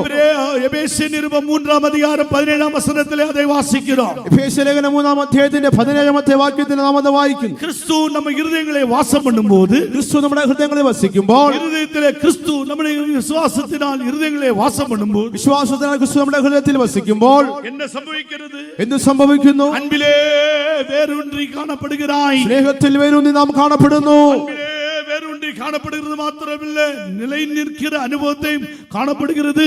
സ്നേഹത്തിൽ വരുന്ന അനുഭവം മാത്രമല്ല, നിലനിൽക്കുന്നതായ ഒരു അനുഭവത്തെ കാണുന്നു. യേശു 12 ശിഷ്യர்களை தெரிந்தெடுத்த பொழுது, കർത്താവായ യേശു 12 ശിഷ്യന്മാരെ തിരഞ്ഞെടുക്കുമ്പോൾ அவர்கள் இயேசுவோடு கூட நடந்தார்கள். അവർ യേശുവിനോട് കൂടെ നടന്നു. இயேசுவோடு ஆகாரம் சாப்பிட்டார்கள். അവർ യേശുവിനോട് കൂടെ ഭക്ഷിച്ചു. இயேசுவோடு கூட இருந்தார்கள். അവർ യേശുവിനോട് കൂടെ ഇരുന്നു. இயேசுவின் அற்புதங்கள் அடையாளங்களை கண்டுகொண்டிருந்தார்கள். യേശുവിന്റെ അത്ഭുതങ്ങളെയും അടയാളങ്ങളെയും അവർ കണ്ടു. இயேசு போகிற இடத்திலெல்லாம் அவர்களுக்கு கனம் பெற்றார்கள். യേശു പോകുന്നിടത്തെല്ലാം അവരും കടന്നുപോയി. ஆனால் இயேசுவோ, എന്നാൽ യേശുവോ, மனுஷகுமாரன் பாடுகளுக்கு வழியாக கடந்து போகிறார் என்று சொன்னபொழுது, മനുഷ്യപുത്രൻ കഷ്ടതയിലൂടെ കടന്നു പോകുന്നു പറയുമ്പോൾ எல்லாரும் இயேசுவை விட்டு ஓடி போய் விட்டார்கள். എല്ലാവരും യേശുവിനെ വിട്ട് ഓടിപ്പോയി. இயேசுவை விட்டு பின்திரிந்து போய் விட்டார்கள். യേശുവിനെ വിട്ട് പിന്തിരിഞ്ഞു പോയി. அவர்கள் பின்திரிந்து ஓடிவிட்டார்கள். അവർ പിന്തിരിഞ്ഞ് ഓടിപ്പോയി. கர்த்தராகிய இயேசு கிறிஸ்து தனிமையாக அந்த சிலுவையிலே தொங்கிக் கொண்டிருக்கிறார். കർത്താവായ യേശു ക്രിസ്തു ഏകനായ ആ ക്രൂശിൽ തൂങ്ങിക്കിടക്കുന്നു. ஆனால் மரித்து அவர் 3-ാം നാൾ ഉയരോടെ எழும்பின பிற்பாடு, എന്നാൽ അവൻ മരിച്ചു 3-ാം നാൾ ഉയർത്തെഴുന്നേറ്റ ശേഷം சீஷருக்கு தம்மை வெளிப்படுத்தினார். തന്റെ ശിഷ്യന്മാർക്ക് തന്നെ വെളിപ്പെടുത്തി കൊടുത്തു. எழுந்து போன சீஷர்களை மறுபடியும் கூப்பிடுகிறார். കടന്നുപോയ ശിഷ്യന്മാരെ തന്നെ വീണ്ടും വെളിപ്പെടുത്തി കൊടുത്തു. இயேசு அவர்களுக்குள்ளே வாசம் பண்ணும்படியாக இப்பொழுது அவர்கள் இடம் கொடுக்க ஆரம்பித்து விட்டார். യേശു അവരിൽ വസിക്കുവാൻ ഇപ്പോൾ അവർ ഇടം കൊടുക്കുവാൻ തുടങ്ങി. எப்படி இடம் கொடுத்தார்கள்? എപ്രകാരം അവർ ഇടം കൊടുത്തു? அந்த 120 பேர் அந்த எருசலேம் மாளிகையிலே காத்திருந்தார்கள். 120 പേർ യെരൂശലേം ആളുകൾ കാത്തിരുന്നപ്പോൾ வாഗ്ദത്തം செய்யப்பட்டதான அந்த பரிசுத்த ஆவியை இயேசு பிதாவினிடத்திலிருந்து வாங்கி அனுப்பினார். വാഗ്ദത്തം ചെയ്ത പരിശുദ്ധാത്മാവിനെ പിതാവിൽ നിന്ന് വാങ്ങി യേശു അയച്ചു. பரிசுத்த ஆவியின் அபிஷேகத்தை பெற்ற பொழுது, പരിശുദ്ധാത്മാവിന്റെ അഭിഷേകം പ്രാപിച്ചപ്പോൾ இப்பொழுது இயேசு அவர்களுடைய இருதயத்திலே பெரியவராயிருக்கிறார். ഇപ്പോൾ യേശുവിന്റെ ഹൃദയത്തിൽ വലിയവനായിരിക്കുന്നു. அபிஷேகம் பெறாத நாட்களிலே, അഭിഷേകം പ്രാപിക്കാത്ത നാളുകളിൽ இயேசுவை விட்டு ஓடி போய் விட்டார். യേശുവിനെ വിട്ട് അവർ ഓടിപ്പോയി കളഞ്ഞു. கஷ்டத்தை பார்த்தபோது இயேசுவை விட்டு ஓடி போய் விட்டார். കഷ്ടങ്ങളെ കണ്ടപ്പോൾ അവർ യേശുവിനെ വിട്ട് ഓടിപ്പോയി കളഞ്ഞു. அபிஷேகம் பெற்ற பொழுதோ, എന്നാൽ അഭിഷേകം പ്രാപിച്ചപ്പോൾ இப்பொழுது இயேசு அவர்கள் இருதயத்திலே பெரியவராயிருக்கிறார். ഇപ്പോൾ യേശുവിന്റെ ഹൃദയത്തിൽ വലിയവനായിരിക്കുന്നു. அது മാത്രമല്ല அவர்கள் கடைசி வரை இயேசுவின் சாட்சிகளாய் ஜீவித்தார். അവർ അന്ത്യം വരെ യേശുവിനെ സാക്ഷികളായി ജീവിച്ചു. அவர்கள் இரத்த சாட்சிகளாய் மரித்தார். അവർ രക്തസാക്ഷികളായിട്ട് മരിച്ചു. அதுதான் பரிசுத்த ஆவியின் அபிஷேகத்தினால் தேவன்பு ஊற்றப்படுகிறது. അതാണ് പരിശുദ്ധാത്മാവിന്റെ അഭിഷേകത്തിൽ കൂടി കർത്താവ് നമ്മിൽ പകരുന്നത്. ரோமர் 5-ാം അധ്യായം 5-ാം വചനത്തിലെ വാസിക്കും പൊഴുது, റോമാലേഖനം 5-ാം അധ്യായം 5-ാമത്തെ വാക്യം വായിക്കുമ്പോൾ இந்த நம்பிக்கை வெட்கப்படுத்தாது. ഈ പ്രത്യാശ നമ്മെ ലജ്ജിപ്പിക്കുകയില്ല. தேவனுடைய அன்பு பரிசுத்த ஆவியினால் நம்முடைய இருதயங்களிலே ஊற்றப்பட்டிருக்கிறது. ദൈവത്തിന്റെ സ്നേഹം പരിശുദ്ധാത്മാവിനാൽ നമ്മുടെ ഹൃദയങ്ങളിൽ പകർന്നിരിക്കുന്നു. இப்பொழுது இந்த அன்பை எப்படி நாம் ருசிக்க வேண்டும்? ഈ സ്നേഹത്തെ നാം ഇപ്രകാരം അനുഭവിക്കണം. அன்பின் ஆழத்துக்கு போக வேண்டும். ആ സ്നേഹത്തിന്റെ ആഴത്തിലേക്ക് നാം പോകണം. அன்பின் அகலத்துக்கு வர வேண்டும். ആ സ്നേഹത്തിന്റെ അകലത്തിലേക്ക് നാം പോകണം. அன்பின் உயரத்துக்கு அனுபவத்துக்கு வர ആ வேண்டும். സ്നേഹത്തിന്റെ ഉയരത്തിന്റെ അനുഭവത്തിലേക്ക് നാം വരണം. நீளத்துக்கு அனுபவத்துக்கு வர வேண்டும். ആ സ്നേഹത്തിന്റെ നീളത്തിന്റെ അനുഭവത്തിലേക്ക് നാം വരണം. சிலருக்கு இந்த இங்கிலீஷிலே டேர்ம் சொல்வார்கள் ஃபோபியா, பயம். ഇംഗ്ലീഷിൽ ഭയം എന്ന് പറയുന്നു. அதுக்கு பேர் ஃபோபியா என்று சொல்லுவார். അതിനെ ഫോബിയ എന്ന് പറയുന്നു. அந்த ஃபோபியா என்று சொன்னால் உயரத்திலே கொண்டு போய் ஒருவனை நிறுத்தினால் അവൻ കൈകാൽ ആടും, ഭയപ്പെടുവാൻ. ഉയരത്തിൽ കൊണ്ടുപോയി ചിലർ നിർത്തി കഴിഞ്ഞാൽ അവരുടെ കൈകാലുകൾ വിറയ്ക്കും. ஏனென்றால் ஒரு பயம், ஃபோபியா. എന്തുകൊണ്ടാൽ ഫോബിയ ഒരു ഭയം അവർക്കുണ്ട്. அதற்கு ഓരോ പേർ കൊടുത്തിരിக்கிறார். അതിന് ഓരോ നാമങ്ങൾ കൊടുത്തിരിക്കുന്നു. ആഴത്തിലെ പോണാൽ ഭയം, ആഴത്തിലേക്ക് പോകുമ്പോൾ ഭയം.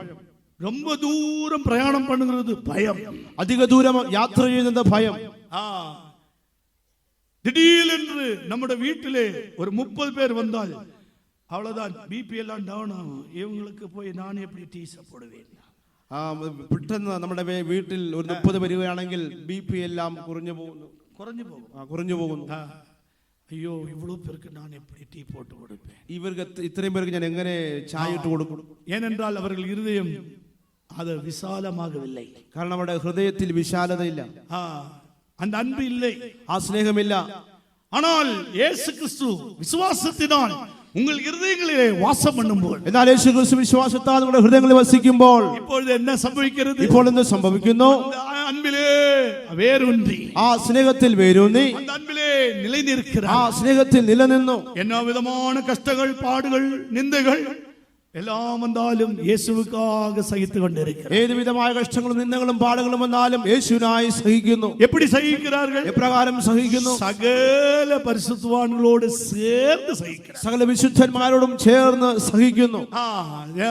എല്ലാവരും പരിശുദ്ധവാന്കൾ, എല്ലാവരും വിശുദ്ധന്മാർ. സകല പരിശുദ്ധവാന്കളോട് സഹിக்கிறவர்கள் தான் கிறிஸ்து அவர்கள் இருதயத்திலே ஆளுகை செய்ய முடியும். സകല വിശുദ്ധന്മാരോടുകൂടെ സഹിക്കുന്നവർക്ക് മാത്രമേ ക്രിസ്തുവിന് അവരുടെ ഉള്ളത്തിൽ വസിക്കുവാനും പറ്റുള്ളൂ. ഒരു മുறை നടന്ന സംഭവം, ഒരിക്കൽ സംഭവിച്ചതായ ഒരു കാര്യം. ഒരു രണ്ടുപേർ വിശ്വാസ വീട്ടിലേക്ക് വന്നാர்கள். രണ്ടുപേർ വിശ്വാസ ഭവനത്തിൽ വന്നു. அப்போ அவர்களோடு அந்த நடத்துபவரன் பேசிக்கொண்டிருந்தார். അവരോടുകൂടെ നടത്തിപ്പുകാരൻ സംസാരിച്ചുകൊണ്ടേയിരുന്നു. என்று மதரிடம் சொன்னார், 2 டீ கொண்டு வாரு. പെട്ടെന്ന് മദറിനോട് പറഞ്ഞു 2 ചായ കൊണ്ടുവരുവാൻ. அப்படி இப்படி ஒரு கப்பிலே இப்படி ஒரு மூடியிலே கொண்டு வந்து கொடுத்தார். ഇങ്ങനെ ഒരു കപ്പിൽ ഇങ്ങനെ മൂടി വെച്ച് കൊണ്ടുവന്നു. அவர்கள் அந்த மூடியை எடுத்து அவர் குடித்துக் கொண்டிருந்தார். അവർ ആ അടപ്പ് മാറ്റി അവരിങ്ങനെ കുടിച്ചുകൊണ്ടേയിരുന്നു. அப்படி இருக்கும்போது மூன்றாவது ஒரு சகோதரன் வந்தார். അങ്ങനെ ഇരിക്കുമ്പോൾ മൂന്നാമതൊരു സഹോദരൻ വന്നു.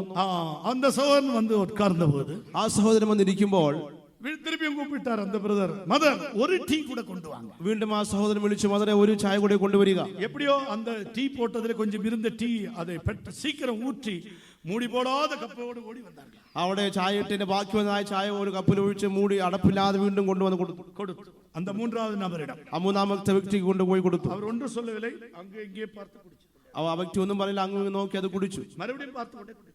വീണ്ടും നോക്കിക്കൊണ്ട് കുടിച്ചു. அந்த பிரதரிடம் பேசிவிட்டு ആ സഹോദരനോട് സംസാരിച്ച ശേഷം வீட்டுக்கு போனவர் அதுக்கப்புறம் ഫെയ്ത്തോമുക്കേ ചർച്ചയ്ക്കേ വന്നതില്ലേ. വീട്ടിലേക്ക് പോയ വ്യക്തി പിന്നെ തിരിച്ച് ഫെയ്ത്തോമിലേക്ക് വന്നിട്ടേയില്ല. இந்த பிரதர் கூப்பிடுகிறார், ഈ സഹോദരൻ വിളിക്കുന്നു, வாங்க வாங்க, ஏன் வர மாட்டீங்க? വരിക വരിക, എന്തുകൊണ്ട് വരുന്നില്ല? மனைவிடம் கேட்டார், ஏன் வர மாட்டார்? അവിടെ ഭാര്യയോട് അന്വേഷിച്ചു, എന്തുകൊണ്ട് വരുന്നില്ല? ഒരു മൂടിക്കാക വരുന്നില്ല, ഒരു മൂടിക്കായിട്ട് വരുന്നില്ല. രണ്ടുപേർക്ക് മൂടി പോട്ട് കൊടുത്ത ഇവർക്ക് മൂടി കൊടുക്കില്ല, അതിനാൽ വിശ്വാസം രണ്ടുപേർക്ക് അടപ്പ് വെച്ച് കൊടുത്തു, ഒരാൾ കടപ്പ് വെക്കാതെ അതുകൊണ്ട് വിശ്വാസം യേശു വിശ്വാസത്താൽ യേശു ഉള്ളേ ഇല്ല, വിശ്വാസത്താൽ യേശു ഉള്ളിലില്ല. ഒരു മൂടിക്കാക വിശ്വാസം വിട്ടാச்சு, ഒരു മൂടിക്ക് വേണ്ടി വിശ്വാസത്തെ കളഞ്ഞു. இப்படி எத்தனை பேர் இந்த விசுவாசத்தை ஆண்டவரை விட்டு விட்டு ஓடிக்கொண்டிருக்கிறார். ഇങ്ങനെ എത്ര പേർ വിശ്വാസത്തെ വിട്ട് ദൈവത്തെ വിട്ട് ഓടിക്കൊണ്ടേയിരിക്കുന്നു.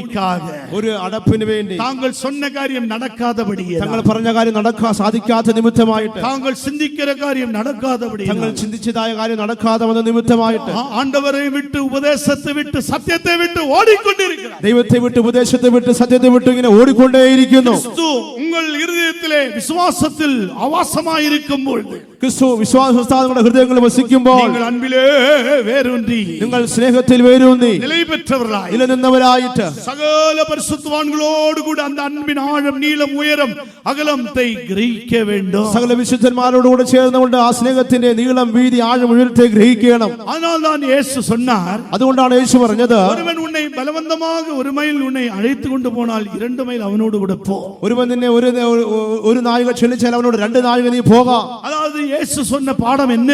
യേശു പറഞ്ഞ പാഠം എന്താകുന്നു? അവനോട് കൂടെ സഹിച്ചു പോ എന്ന് சொல்லுகிறார். നീ അവനോടുകൂടെ സഹിച്ചു പോയിക്കൊള്ളുക.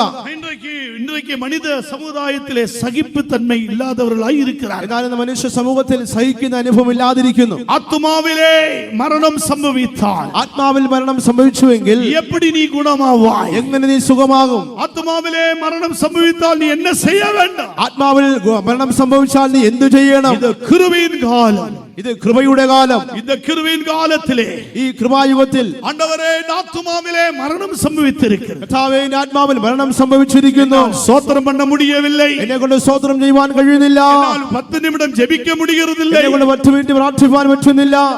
എന്നാൽ നേരத்துக்கு മുൻപാக കൂട്ടத்துக்கு செல்ல முடியவில்லை, സമയത്തിന് ആരാധനയ്ക്ക് വരുവാൻ പറ്റുന്നില്ല.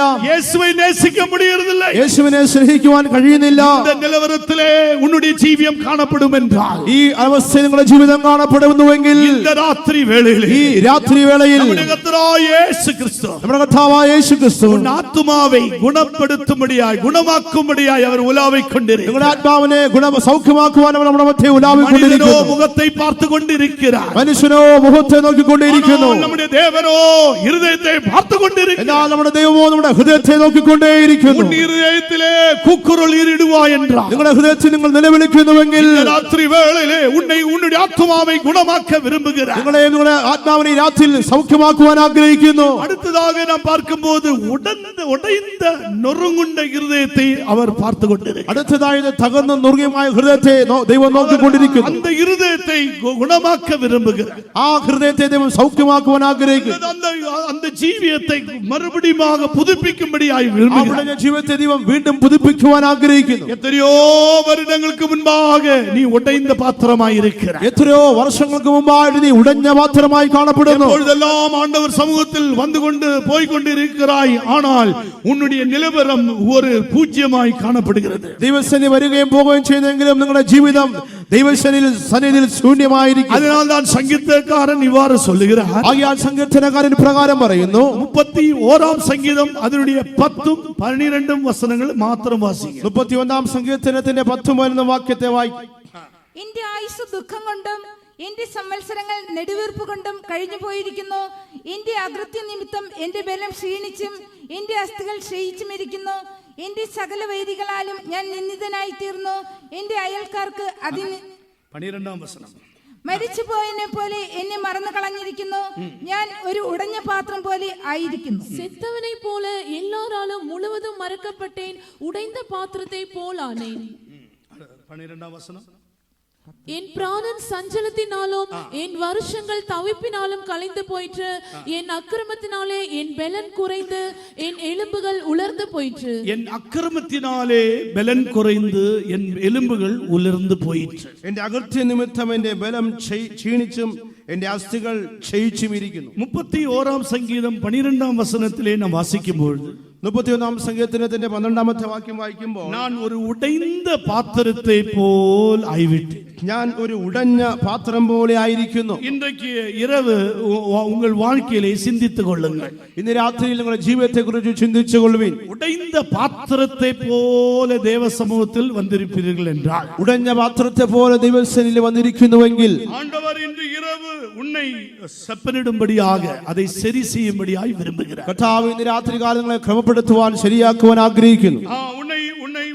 உன்னை விடுவிக்கும்படியாய், உடைந்த நிலவரத்திலிருந்து உன்னை விடுவிக்கும்படியாய் விரும்புகிறார். ആ ഉടഞ്ഞ നിലവാരത്തിൽ നിന്ന് വിടുവിക്കുവാൻ ദൈവം ആഗ്രഹിക്കുന്നു. നീ രക്ഷിക്കപ്പെട്ട ഒരു ദേവനുடைய പിള്ളை, നിങ്ങൾ രക്ഷിക്കപ്പെട്ടതായ ഒരു ദൈവ പൈതൽ, ஞானஸ்நானம் எடுத்த தேவனுடைய பிள்ளை, ജലസ്നാനം എടുത്തതായ ദൈവ പൈതൽ, പരിശുദ്ധാത്മാവിൻ അഭിഷേകം പെറ്റ தேவனுடைய பிள்ளை, പരിശുദ്ധാത്മാവിന്റെ അഭിഷേകം പ്രാപിച്ചതായ ഒരു ദൈവ പൈതൽ, അഭിഷേകത്തിൽ നിറയുகிறாய், നന്നായിട്ട് ആത്മാവിനാൽ നിറയപ്പെടുന്നു. காலையிலே எழுந்து സ്തോത്രം பண்ணுகிறாய், രാവിലെ എഴുന്നേറ്റ് ദൈവത്തെ സ്തുതിക്കുന്നു. ஆனால் உன்னுடைய ആവിയിലെ വെറുமை, എന്നാൽ നിങ്ങളുടെ ആത്മാവിൽ ഒരു ശൂന്യത, உன்னுடைய ആത്മാവിലെ വെറുமை, ഒരു ആത്മാവിൽ ഒരു ശൂന്യത കാണപ്പെടുന്നു. ശരീരത്തിലെ നീ ബലഹീനത, അതായത് ഉൻ ശരീരത്തിലെ നീ ഒരു അധൈര്യപ്പെട്ട അനുഭവം ഉടയവളായി ഇരിക്കുകയായി, ശരീരത്തിൽ ഒരു അധൈര്യപ്പെട്ടതായ ഒരു അവസ്ഥയെ പോലെ കാണപ്പെടുന്നു. ഈ നാം ദേവൻ നമ്മെ സൃഷ്ടിച്ച പോത് ഒരു പാത്രമായി സൃഷ്ടിக்கிறார். ദൈവം നമ്മെ സൃഷ്ടിച്ചപ്പോൾ ഒരു പാത്രമായി സൃഷ്ടിച്ചു. അതിനാൽ தான் അനനിയാസിடம் ആണ്ടവർ சொல்லுகிறார், അതുകൊണ്ടാണ് അനന്യാസിനോട് ദൈവം പറയുന്നു, സൗൽ പൗലായി മാറ്റിന ദേവൻ, ശൗലിനെ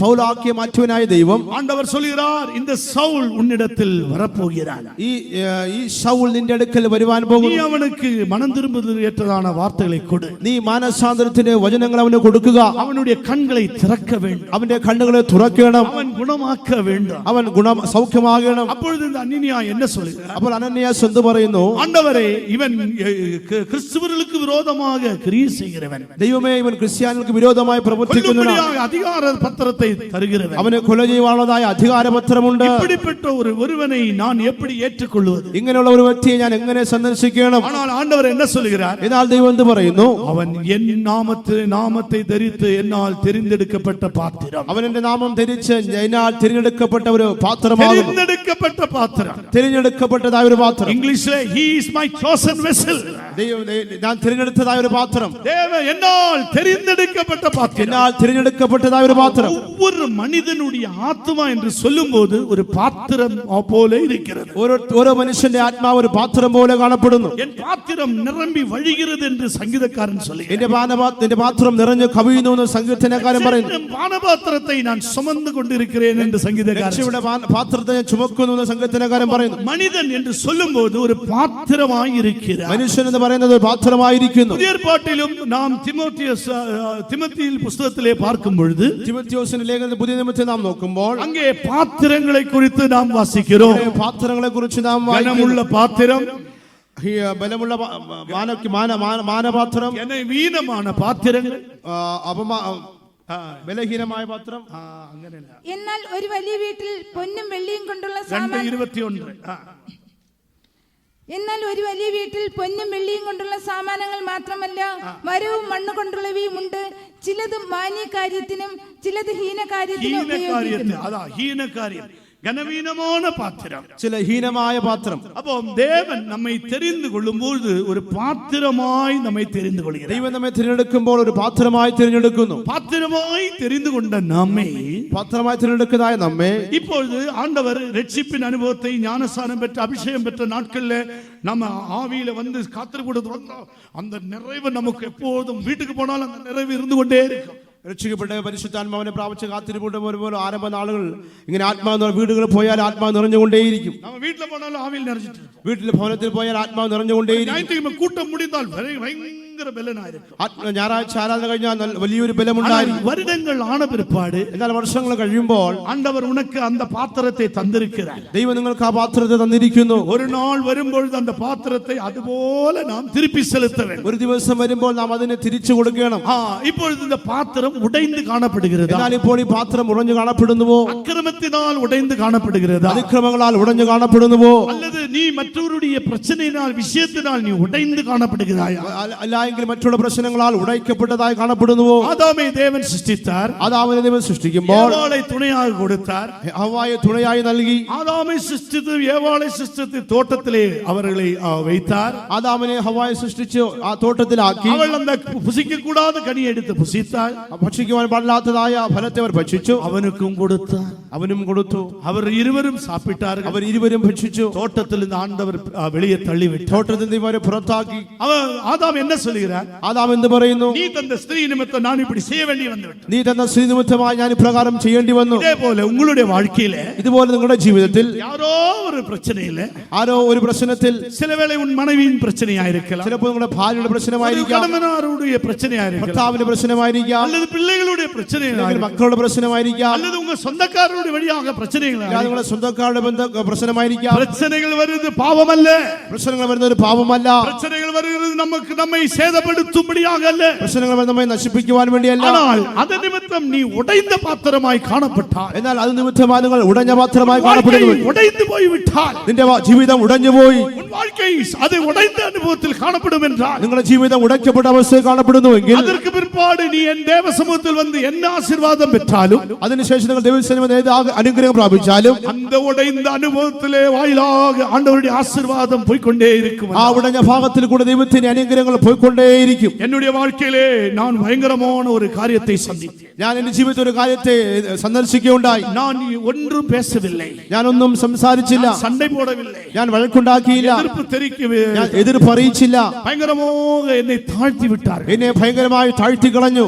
அப்படியாக நான் மாற்றப்பட்டு வேறு இடத்துக்கு போய்விட்டேன். അങ്ങനെ ഞാൻ മാറ്റപ്പെട്ട് ഒരു സ്ഥലത്തേക്ക് പോയി. அந்த இடத்தில் நான் சந்தோஷமாய் இருக்க ஆரம்பித்தேன். അവിടെ പോയി ഞാൻ സന്തോഷത്തോടുകൂടി ഇരിക്കുവാൻ തുടങ്ങി. ஒரு ஸ்தோத்திர ஜெபத்துக்கு நான் போய் வல்லமையாய் ஸ்தோத்திரம் பண்ணுவேன். ഓരോ സ്തോത്ര പ്രാർത്ഥന പോയി ഞാൻ ശക്തിയോടെ സ്തോത്രം ചെയ്യും. ஆனால் என்னுடைய அறைக்கு நான் வரும்போது விரமியாக்கப்பட்ட நிலவரத்திலே എന്നാൽ എന്റെ റൂമിലേക്ക് വരുമ്പോൾ ഞാൻ ഒന്നുമില്ലാത്ത അവസ്ഥയിലേക്ക് കടന്നു വന്നു. நான் நினைத்தேன் பிசாசின் போராட்டம் என்று. ഞാൻ വിചാരിച്ചു ഇത് പിശാചിന്റെ പോരാട്ടമായിരിക്കും. வல்லமையெல்லாம் அதட்டி பார்த்தேன். ആ ശക്തികളെല്ലാം ശാസിച്ചു നോക്കി. காலையிலே ஸ்தோத்திர ஜெபத்துக்கு போனேன். വീണ്ടും നാം രാവിലെ സ്തോത്ര പ്രാർത്ഥനയ്ക്ക് പോയി. நல்ல ஸ்தோத்திர ஆவியிலே ஸ்தோத்திரம் பண்ணினேன். ആത്മാവ് നല്ലപോലെ സ്തോത്രം ചെയ്തു. என்னுடைய அறைக்கு வந்தபோது நான் விரமியாக்கப்பட்டேன். എന്നാൽ എന്റെ റൂമിലേക്ക് വരുമ്പോൾ ഞാൻ ഒന്നുമില്ലാത്ത അവസ്ഥയിലായി. മനസ്സിലായി. எனக்கு தெரியும், எனக்கு உள்ள அனுபவத்திலே தெரியும், நான் வெறுமையாக்கப்பட்டு கொண்டே എന്റെ இருக்கிறேன். ഉള്ളിലെ അവസ്ഥ വെച്ച് എനിക്ക് മനസ്സിലാക്കുവാൻ ഞാൻ ഒന്നുമില്ലാതിരിക്കുന്നു. உபவாசம் எடுத்து ஜெபிக்க ஆரம்பித்தேன். ഞാൻ ഉപവസിച്ച് പ്രാർത്ഥിക്കുവാൻ തുടങ്ങി. கர்த்தர் சொன்னார், കർത്താവ് പറഞ്ഞു, அந்த நபரிடம் போய் நீ மன்னிப்பு கேள். ആ വ്യക്തിയോട് പോയി നീ ക്ഷമ ചോദിക്കുക. நான் மறுநாள் காலையில் அந்த நபரிடம் மன்னிப்பு கேட்டேன். ഞാൻ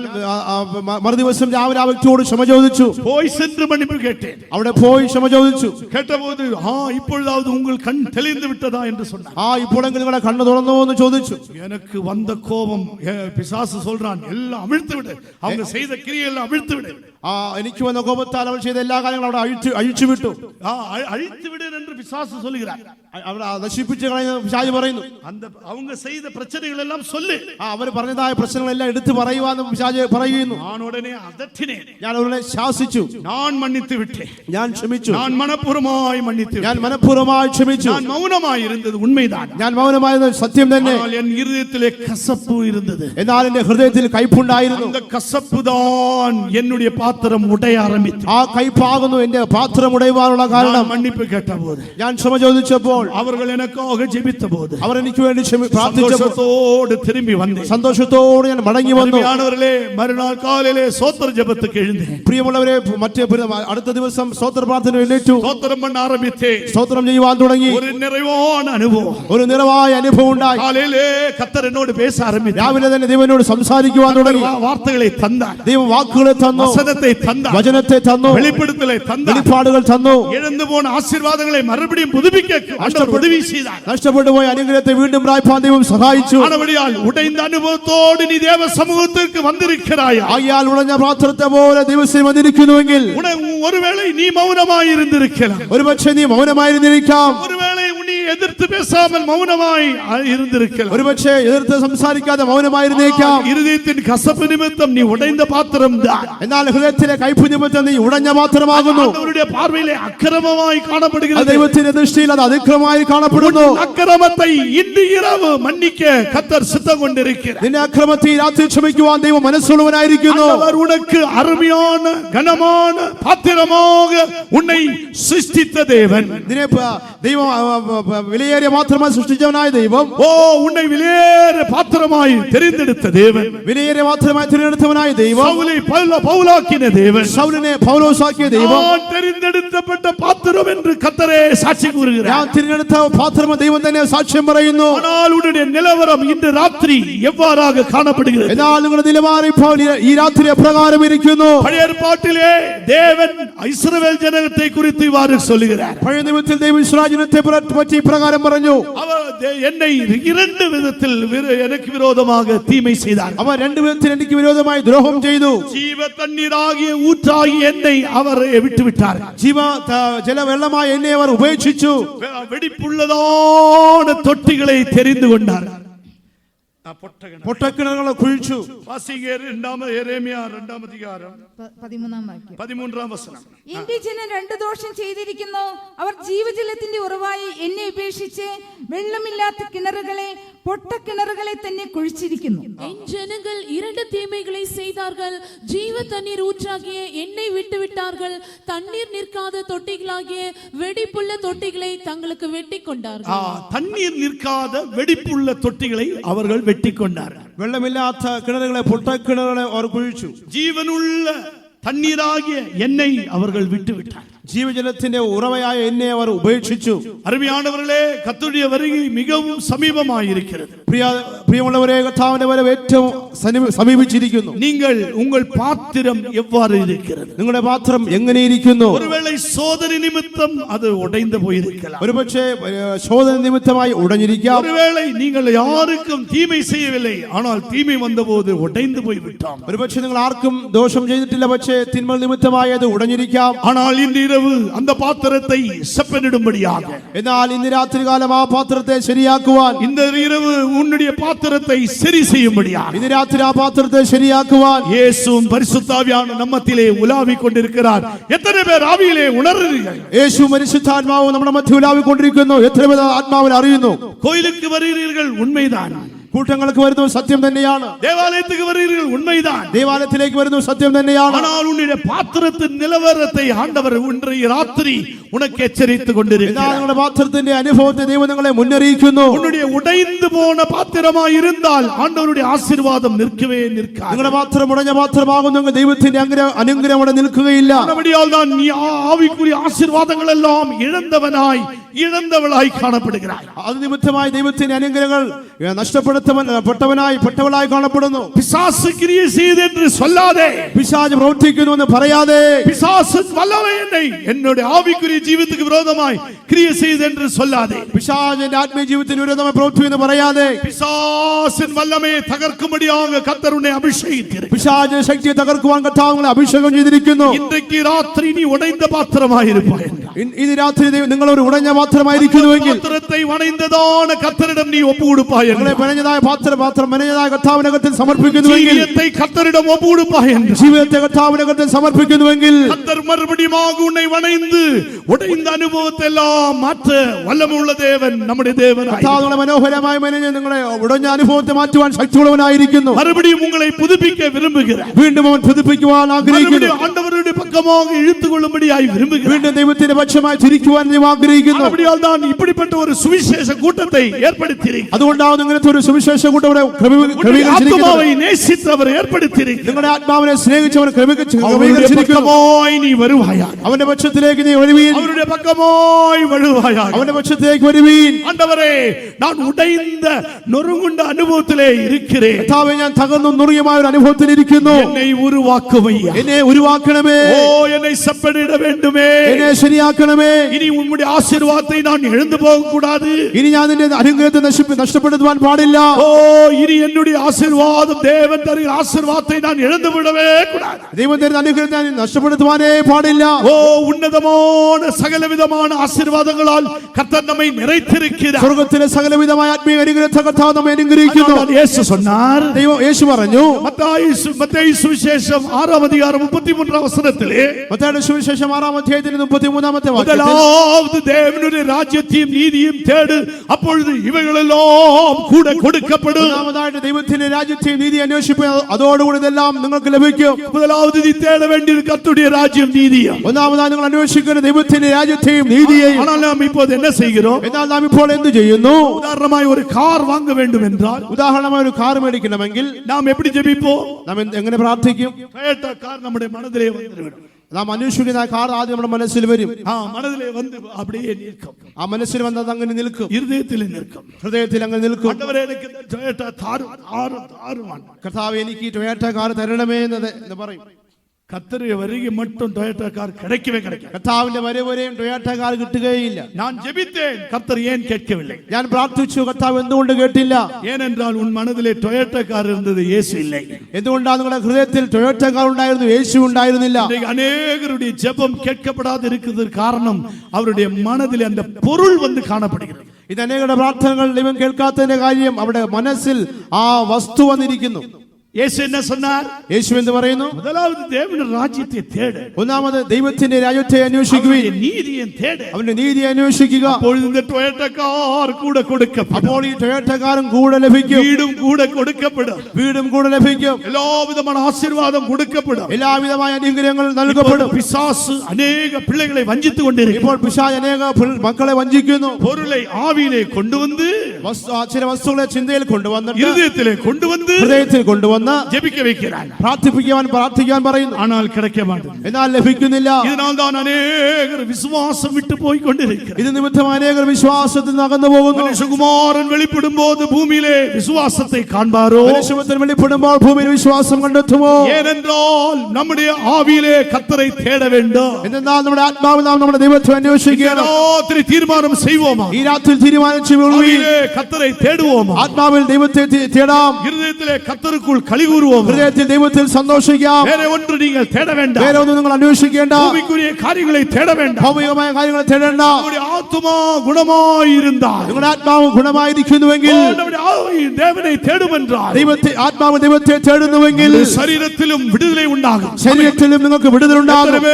உங்கள் ஆவியிலும் ஆத்துமாவிலும் விடுதலை பெற்றுக் கொள்ளும்படியாய் விரும்புகிறீர்கள். എത്ര പേര് നിങ്ങളുടെ ശരീരത്തിലും ആത്മാവിൽ വിടുവിക്കപ്പെടുവാൻ ആഗ്രഹിക്കുന്നു? അക്രമങ്ങളെല്ലാം മன்னித்து നിങ്ങളുടെ അതിക്രമങ്ങളെല്ലാം ക്ഷമിച്ച് ഉന്നോയികളെല്ലാം ഗുണമാക്കുന്ന ദൈവം, നിങ്ങളുടെ രോഗത്തെ സൗഖ്യമാക്കുന്നതിനായ ദൈവം, ആവിയെ ഗുണമാക്കുന്ന ദൈവം, നിങ്ങളുടെ പ്രാണനെ സൗഖ്യമാക്കുന്ന ദൈവം, ഉன்னுடைய ആത്മാவை ഗുണമാക്കുന്ന ദൈവം, നിങ്ങളുടെ ആത്മാവിനെ സൗഖ്യമാക്കുന്നതിനായ ദൈവം, ശരീരത്തെ ഗുണമാക്കുന്ന ദൈവം, ശരീരത്തെ സൗഖ്യമാക്കുന്നതിനായ അവൻ ദൈവം നമ്മത്തിലെ ഉലാവിക്കൊണ്ട് അവൻ നമ്മുടെ മധ്യത്തിൽ ഉലാവിക്കൊണ്ടിരിക്കുന്നു. ആവിയിലെ ഉണർന്ന് എത്ര പേർ ആത്മാവിൽ അറിയുന്നു? കണ്ണുകളെ മൂടുவோம். കണ്ണുകളെ അടയ്ക്കുവീൻ. ஆண்டவரே, நான் பிசாசனை வஞ்சித்து விட்டதே. ദൈവമേ, പിശാചിനെ വഞ്ചിച്ചു കളഞ്ഞു. ஆண்டவரே, உலகத்துடைய காரியங்களை குறித்து யோசித்துக் கொண்டிருந்தேன். ദൈവമേ, ലൗകികമായ കാര്യങ്ങളെ ചിന്തിച്ചുകൊണ്ടേയിരുന്നു. ஜெபத்திலே அந்த காரியங்கள் தான் வெளிப்பட்டு கொண்டிருந்தது. പ്രാർത്ഥന ആ കാര്യങ്ങളാണ് വെളിപ്പെട്ടുകൊണ്ടേയിരുന്നത്. என்னை மன்னியும் ஆண்டவரே. എന്നോട് ക്ഷമിക്കണമേ ദൈവമേ. ஒரு கூக்குரலின் சத்தம் கேட்கப்படட்டும். ഒരു നിലവിളിയുടെ ശബ്ദം കേൾക്കട്ടെ. ஒரு கூக்குரலின் சத்தம் ஆண்டவருடைய சமூகத்தில் எட்டட்டும். ഒരു നിലവിളിയുടെ ശബ്ദം ദൈവസന്നിധിയിൽ പോയി എത്തട്ടെ. ஒரு கூக்குரலின் சத்தத்தை கேட்கிற தேவன் நம்முடைய தேவன். ഒരു നിലവിളിയുടെ ശബ്ദത്തെ കേൾക്കുന്ന ദൈവം നമ്മുടെ ദൈവമാകുന്നു. நம்முடைய கூக்குரலின் சத்தம் கேட்கும் பொழுது നിങ്ങളുടെ നിലവിളിയുടെ ശബ്ദം കേൾക്കുമ്പോൾ ஆண்டவர் சொல்லுகிறார், ദൈവം പറയുന്നു, நான் உன்னை குணமாக்குவேன். ഞാൻ നിന്നെ സൗഖ്യമാക്കും. இந்த பாத்திரமாகி உன்னை குணமாக்குவேன். ഉടഞ്ഞ പാത്രമായി നിന്നെ ഞാൻ സൗഖ്യമാക്കും. இந்த பாத்திரமாகி உன்னை நான் சப்பரிடுவேன். ഉടഞ്ഞ പാത്രമായി നിന്നെ ഞാൻ നേരെയാക്കും. ஓ, உனக்கு நான் என் ஆசீர்வாதங்களை தரப்போகிறேன். നിനക്ക് ഞാൻ എന്റെ അനുഗ്രഹത്തെ തരുവാൻ പോകുന്നു. உன்னதத்துக்குரிய ஆசீர்வாதங்களால் நிறைப்பேன். ഉന്നതത്തിലെ അനുഗ്രഹത്താൽ നിറയ്ക്കും. ஆசீர்வாதங்களால் நிறைப்பேன். സ്വർഗീയ അനുഗ്രഹത്താൽ നിറയ്ക്കും. நீ எனக்குரியவன். നീ എനിക്കുള്ളവൻ. நீ எனக்குரியவன். നീ എനിക്കുള്ളവൾ. நான் உன்னை விட்டு போக மாட்டேன். ഞാൻ നിന്നെ വിട്ടുപോകുകയില്ല. இந்த ராத்திரி உன்னை குணமாக்க ഈ போகிறேன். രാത്രി നിന്നെ நீ ഗുണമാക്കുന്നു. விசுவாசிப்பாயா? നീ വിശ്വസിക്കുന്നുവെങ്കിൽ ஆண்டவரே, என்னை குணமாக்கு. കർത്താവ് എന്നെ സൗഖ്യമാക്കും. அப்பொழுது நான் குணமாவேன். അപ്പോ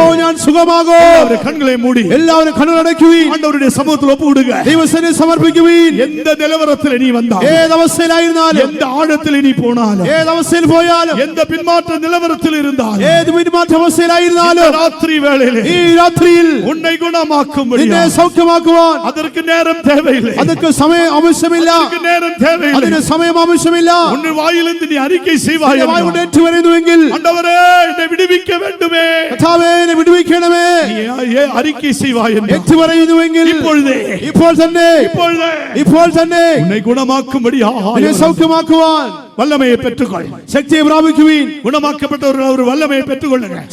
സൗഖ്യമാക്കപ്പെട്ടവർ ശക്തിയെ പ്രാപിക്കുവീൻ. ஒரே வார்த்தை சொல்லுங்க. ഒരേ വാക്ക് പറയുന്നു. எல்லாரும் வாயை திறந்து சொல்லுங்க. എല്ലാവരും വായ് തുറന്ന് പറയുവീൻ. ஆண்டவரே, என்னை குணமாக்கும். ദൈവമേ എന്നെ സൗഖ്യമാക്കണമേ. என் ஆவி அலைந்து திரிந்து இருக்கிறது. എന്റെ ആത്മാവ് അലഞ്ഞു തിരിഞ്ഞിരിക്കുന്നു. என்னை குணமாக்கும் ஆண்டவரே. എന്നെ സൗഖ്യമാക്കണമേ. உம்மை தேட, നിന്നെ അന്വേഷിക്കുവാൻ, உம்முடைய சமூகத்தை நாட, നിന്റെ സന്നിധിയെ അന്വേഷിച്ച് തേടുവാൻ, உம்முடைய முகத்தை பார்க்க, നിന്റെ മുഖത്തെ കാണുവാൻ என் ஆவியை சுத்திகரியும் എന്റെ ஆண்டவரே. ആത്മാവിനെ ശുദ്ധീകരിക്കണമേ. ஆத்மாவை குணமாக்கும். എന്റെ ആത്മാവിനെ സൗഖ്യമാക്കണമേ. என்னுடைய ஆத்மாவை குணமாக்கும். എന്റെ ആത്മാവിനെ സൗഖ്യമാക്കണമേ. ஏதோ ஒரு காலத்துல பிரச்சனை வந்தது. ഏതോ ഒരു കാലത്തിൽ പ്രശ്നമുണ്ടായി. நான் உடைந்து போய்விட்டேன். ഞാൻ ഉടഞ്ഞുപോയി. நான் உடைந்து ഞാൻ போய்விட்டேன். ഉടഞ്ഞുപോയി. கர்த்தாவே, என்னை குணமாக்க, കർത്താവേ എന്നെ സൗഖ്യമാക്കണമേ. குணமாக்க வேண்டுமே. എന്നെ സൗഖ്യമാക്കണമേ. ஆகவே സത്യവാസ്തവമായിട്ട് கூக்குரல் இடுவாய் என்றால் നിലവിളിക്കുന്നുവെങ്കിൽ கர்த்தர் உன்னை அபிஷேகிக்க போகிறார். കർത്താവ് നിങ്ങളെ അഭിഷേകിക്കുവാൻ പോകുന്നു. உன்னை வல்லமையாய் அபிஷேகிக்க போகிறார். നിങ്ങളെ ശക്തിയാൽ അഭിഷേകിക്കുന്നു. பரிசுத்தாவியானவர் வானத்திலிருந்து வர காத்திருக்க வேண்டாம். പരിശുദ്ധാത്മാവ് ആകാശത്തിൽ വരുവാൻ കാത്തിരിക്കേണ്ട. உனக்குள்ளே ആവിയാனவர் இருக்கிறார். നിങ്ങൾക്കുള്ളിൽ ദൈവത്തിന്റെ ആത്മാവ് ഇരിക്കുന്നു. முட்டி எழுப்பு. അതിനെ ജ്വലിപ്പിക്കുക. வாயை திறந்து വായ சொல்லுங்க. തുറക്കുക. விடுதலை. ஆமென். അവൻ വിടുതൽ. கட்டுகள் அவிழ்க்கப்பட போகிறது. കെട്ടുകൾ അഴിക്കപ്പെടട്ടെ. ஓ, குமாரன் உங்களை விடுதலையாக்கினார். പുത്രൻ നിങ്ങളെ വിടുവിക്കുന്നുവെങ്കിൽ மெய்யாகவே விடுதலையாக നിങ്ങൾ വാസ്തവമായി വിടുവിക്കപ്പെട്ടവർ எல்லாரும் வாயை திறங்கள். എല്ലാവരും വായ തുറക്കുവീൻ. காலில் அமர்ந்திருக்கிறவர்களே, കസേരയിൽ ഇരിക്കുന്നവരും உங்கள் വാயை திறங்க. നിങ്ങളുടെ വായ തുറക്കുവീൻ. கர்த்தர் விடுவிக்க சித்தம் கொண்டிருக்கிறார். കർത്താവ് വിടുവിക്കുവാൻ ആഗ്രഹിക്കുന്നു. நீ ഇங்கிருந்து പോകുമ്പോൾ നിങ്ങൾ ഇവിടുന്ന് പറന്ന് വളർന്നു പോകുമ്പോൾ பாத்திரம் செப்பனிட்டப்பட்ட നിങ്ങളുടെ பாத்திரம். പാത്രങ്ങൾ നേരെയാക്കപ്പെടട്ടെ. உன் பாத்திரத்தில் ஓட்டை விடாமல் നിങ്ങളുടെ പാത്രത്തിൽ ഓട്ട ஓ, ഉണ്ടാകാതിരിക്കട്ടെ. நிறைவான ஆசீர்வாதத்தோடு இங்கிருந்து கடந்து செல். നിറമായ അനുഗ്രഹത്തോടുകൂടെ കടന്നു പോകുവീൻ. அந்த பாத்திரத்தை கர்த்தர் சரி செய்து ആ கொண்டிருக்கிறார். പാത്രത്തെ ദൈവം ശരിയാക്കിക്കൊണ്ടേയിരിക്കുന്നു. உன்னுடைய வாழ்க்கை கர்த்தர் மாற்றிக் നിങ്ങളുടെ கொண்டிருக்கிறார். ജീവിതത്തെ കർത്താവ് രൂപാന്തരപ്പെടുത്തിക്കൊണ്ടിരിക്കുന്നു. ஆசீர்வாதங்களால் நிறைத்து கொண்டிருக்கிறார். ആത്മീക അനുഗ്രഹത്താൽ നിറയ്ക്കുന്നു. ஆவியிலே பலப்படுவாய். ആത്മാവിൽ ബലപ്പെടുവീൻ. ஆமென். கட்டுகள் அவிழ்க்கப்படட்டும். കെട്ടുകൾ അഴിക്കപ്പെടട്ടെ. தேவனுடைய ஆவி எங்கே உண்டோ ദൈവത്തിന്റെ ആത്മാവ് എവിടെ ഉണ്ടോ அங்கே விடுதலை உண்டு. അവിടെ വിടുതലുണ്ട്. அங்கே விடுதலை உண்டு. അവിടെ വിടുതലുണ്ട്. ஆவியினால் விடுதலை பெற்றுக்கோ. ആത്മാവിനാൽ വിടുവിക്കപ്പെടുവീൻ. தேவன் ஆவியாயிருக்கிறார். ദൈവം ആത്മാ ആത്മാവാകുന്നു. ചിലർ മൗനമായിരിക്കണം. ഇന്നും അനേകർ മൗനമായിരിക്കുന്നു. വായെ തുറ. വായ തുറക്കുവീൻ. ശരിயான ഒരു അഭിഷേകം. ശരിയായ ഒരു അഭിഷേകം പ്രാപിക്കുവീൻ. വിടുതலை பெற்றுக்கொள். വിടുതല പ്രാപിക്കുവീൻ. നാളേക്ക് ഉണ്ടുടിയ നാളല്ല. നാളെ നിങ്ങളുടെ ദിവസമല്ല. ഇന്ന് തന്നെ ഇപ്പോൾ തന്നെ വിടുതலை பெற்றுக்கொள். വിടുതല പ്രാപിക്കുവീൻ. റബാന തറസ്യ റകത്തിന. ഓ ശബബബ റകത്ത്. ലമൗരിബിനി കദബല കത്രായി. യോ ഇടി ബിക്കദബല കത്രായി. ഹല്ലേലൂയ. ഓ റബകത്തിന ബലകത്രായി. ആമേൻ. ഹല്ലേലൂയ. ഹല്ലേലൂയ. ഹല്ലേലൂയ. ഓ റബകത്തിന ബലകത്രായി ബിക്കദബല കത്രായി. ആമേൻ. ഹല്ലേലൂയ. Praise the Lord Jesus. ആമേൻ. ഹല്ലേലൂയ. ഓ റബകത്തിന ബല റമന കത്രായി ബിക്കദബല കത്രായി.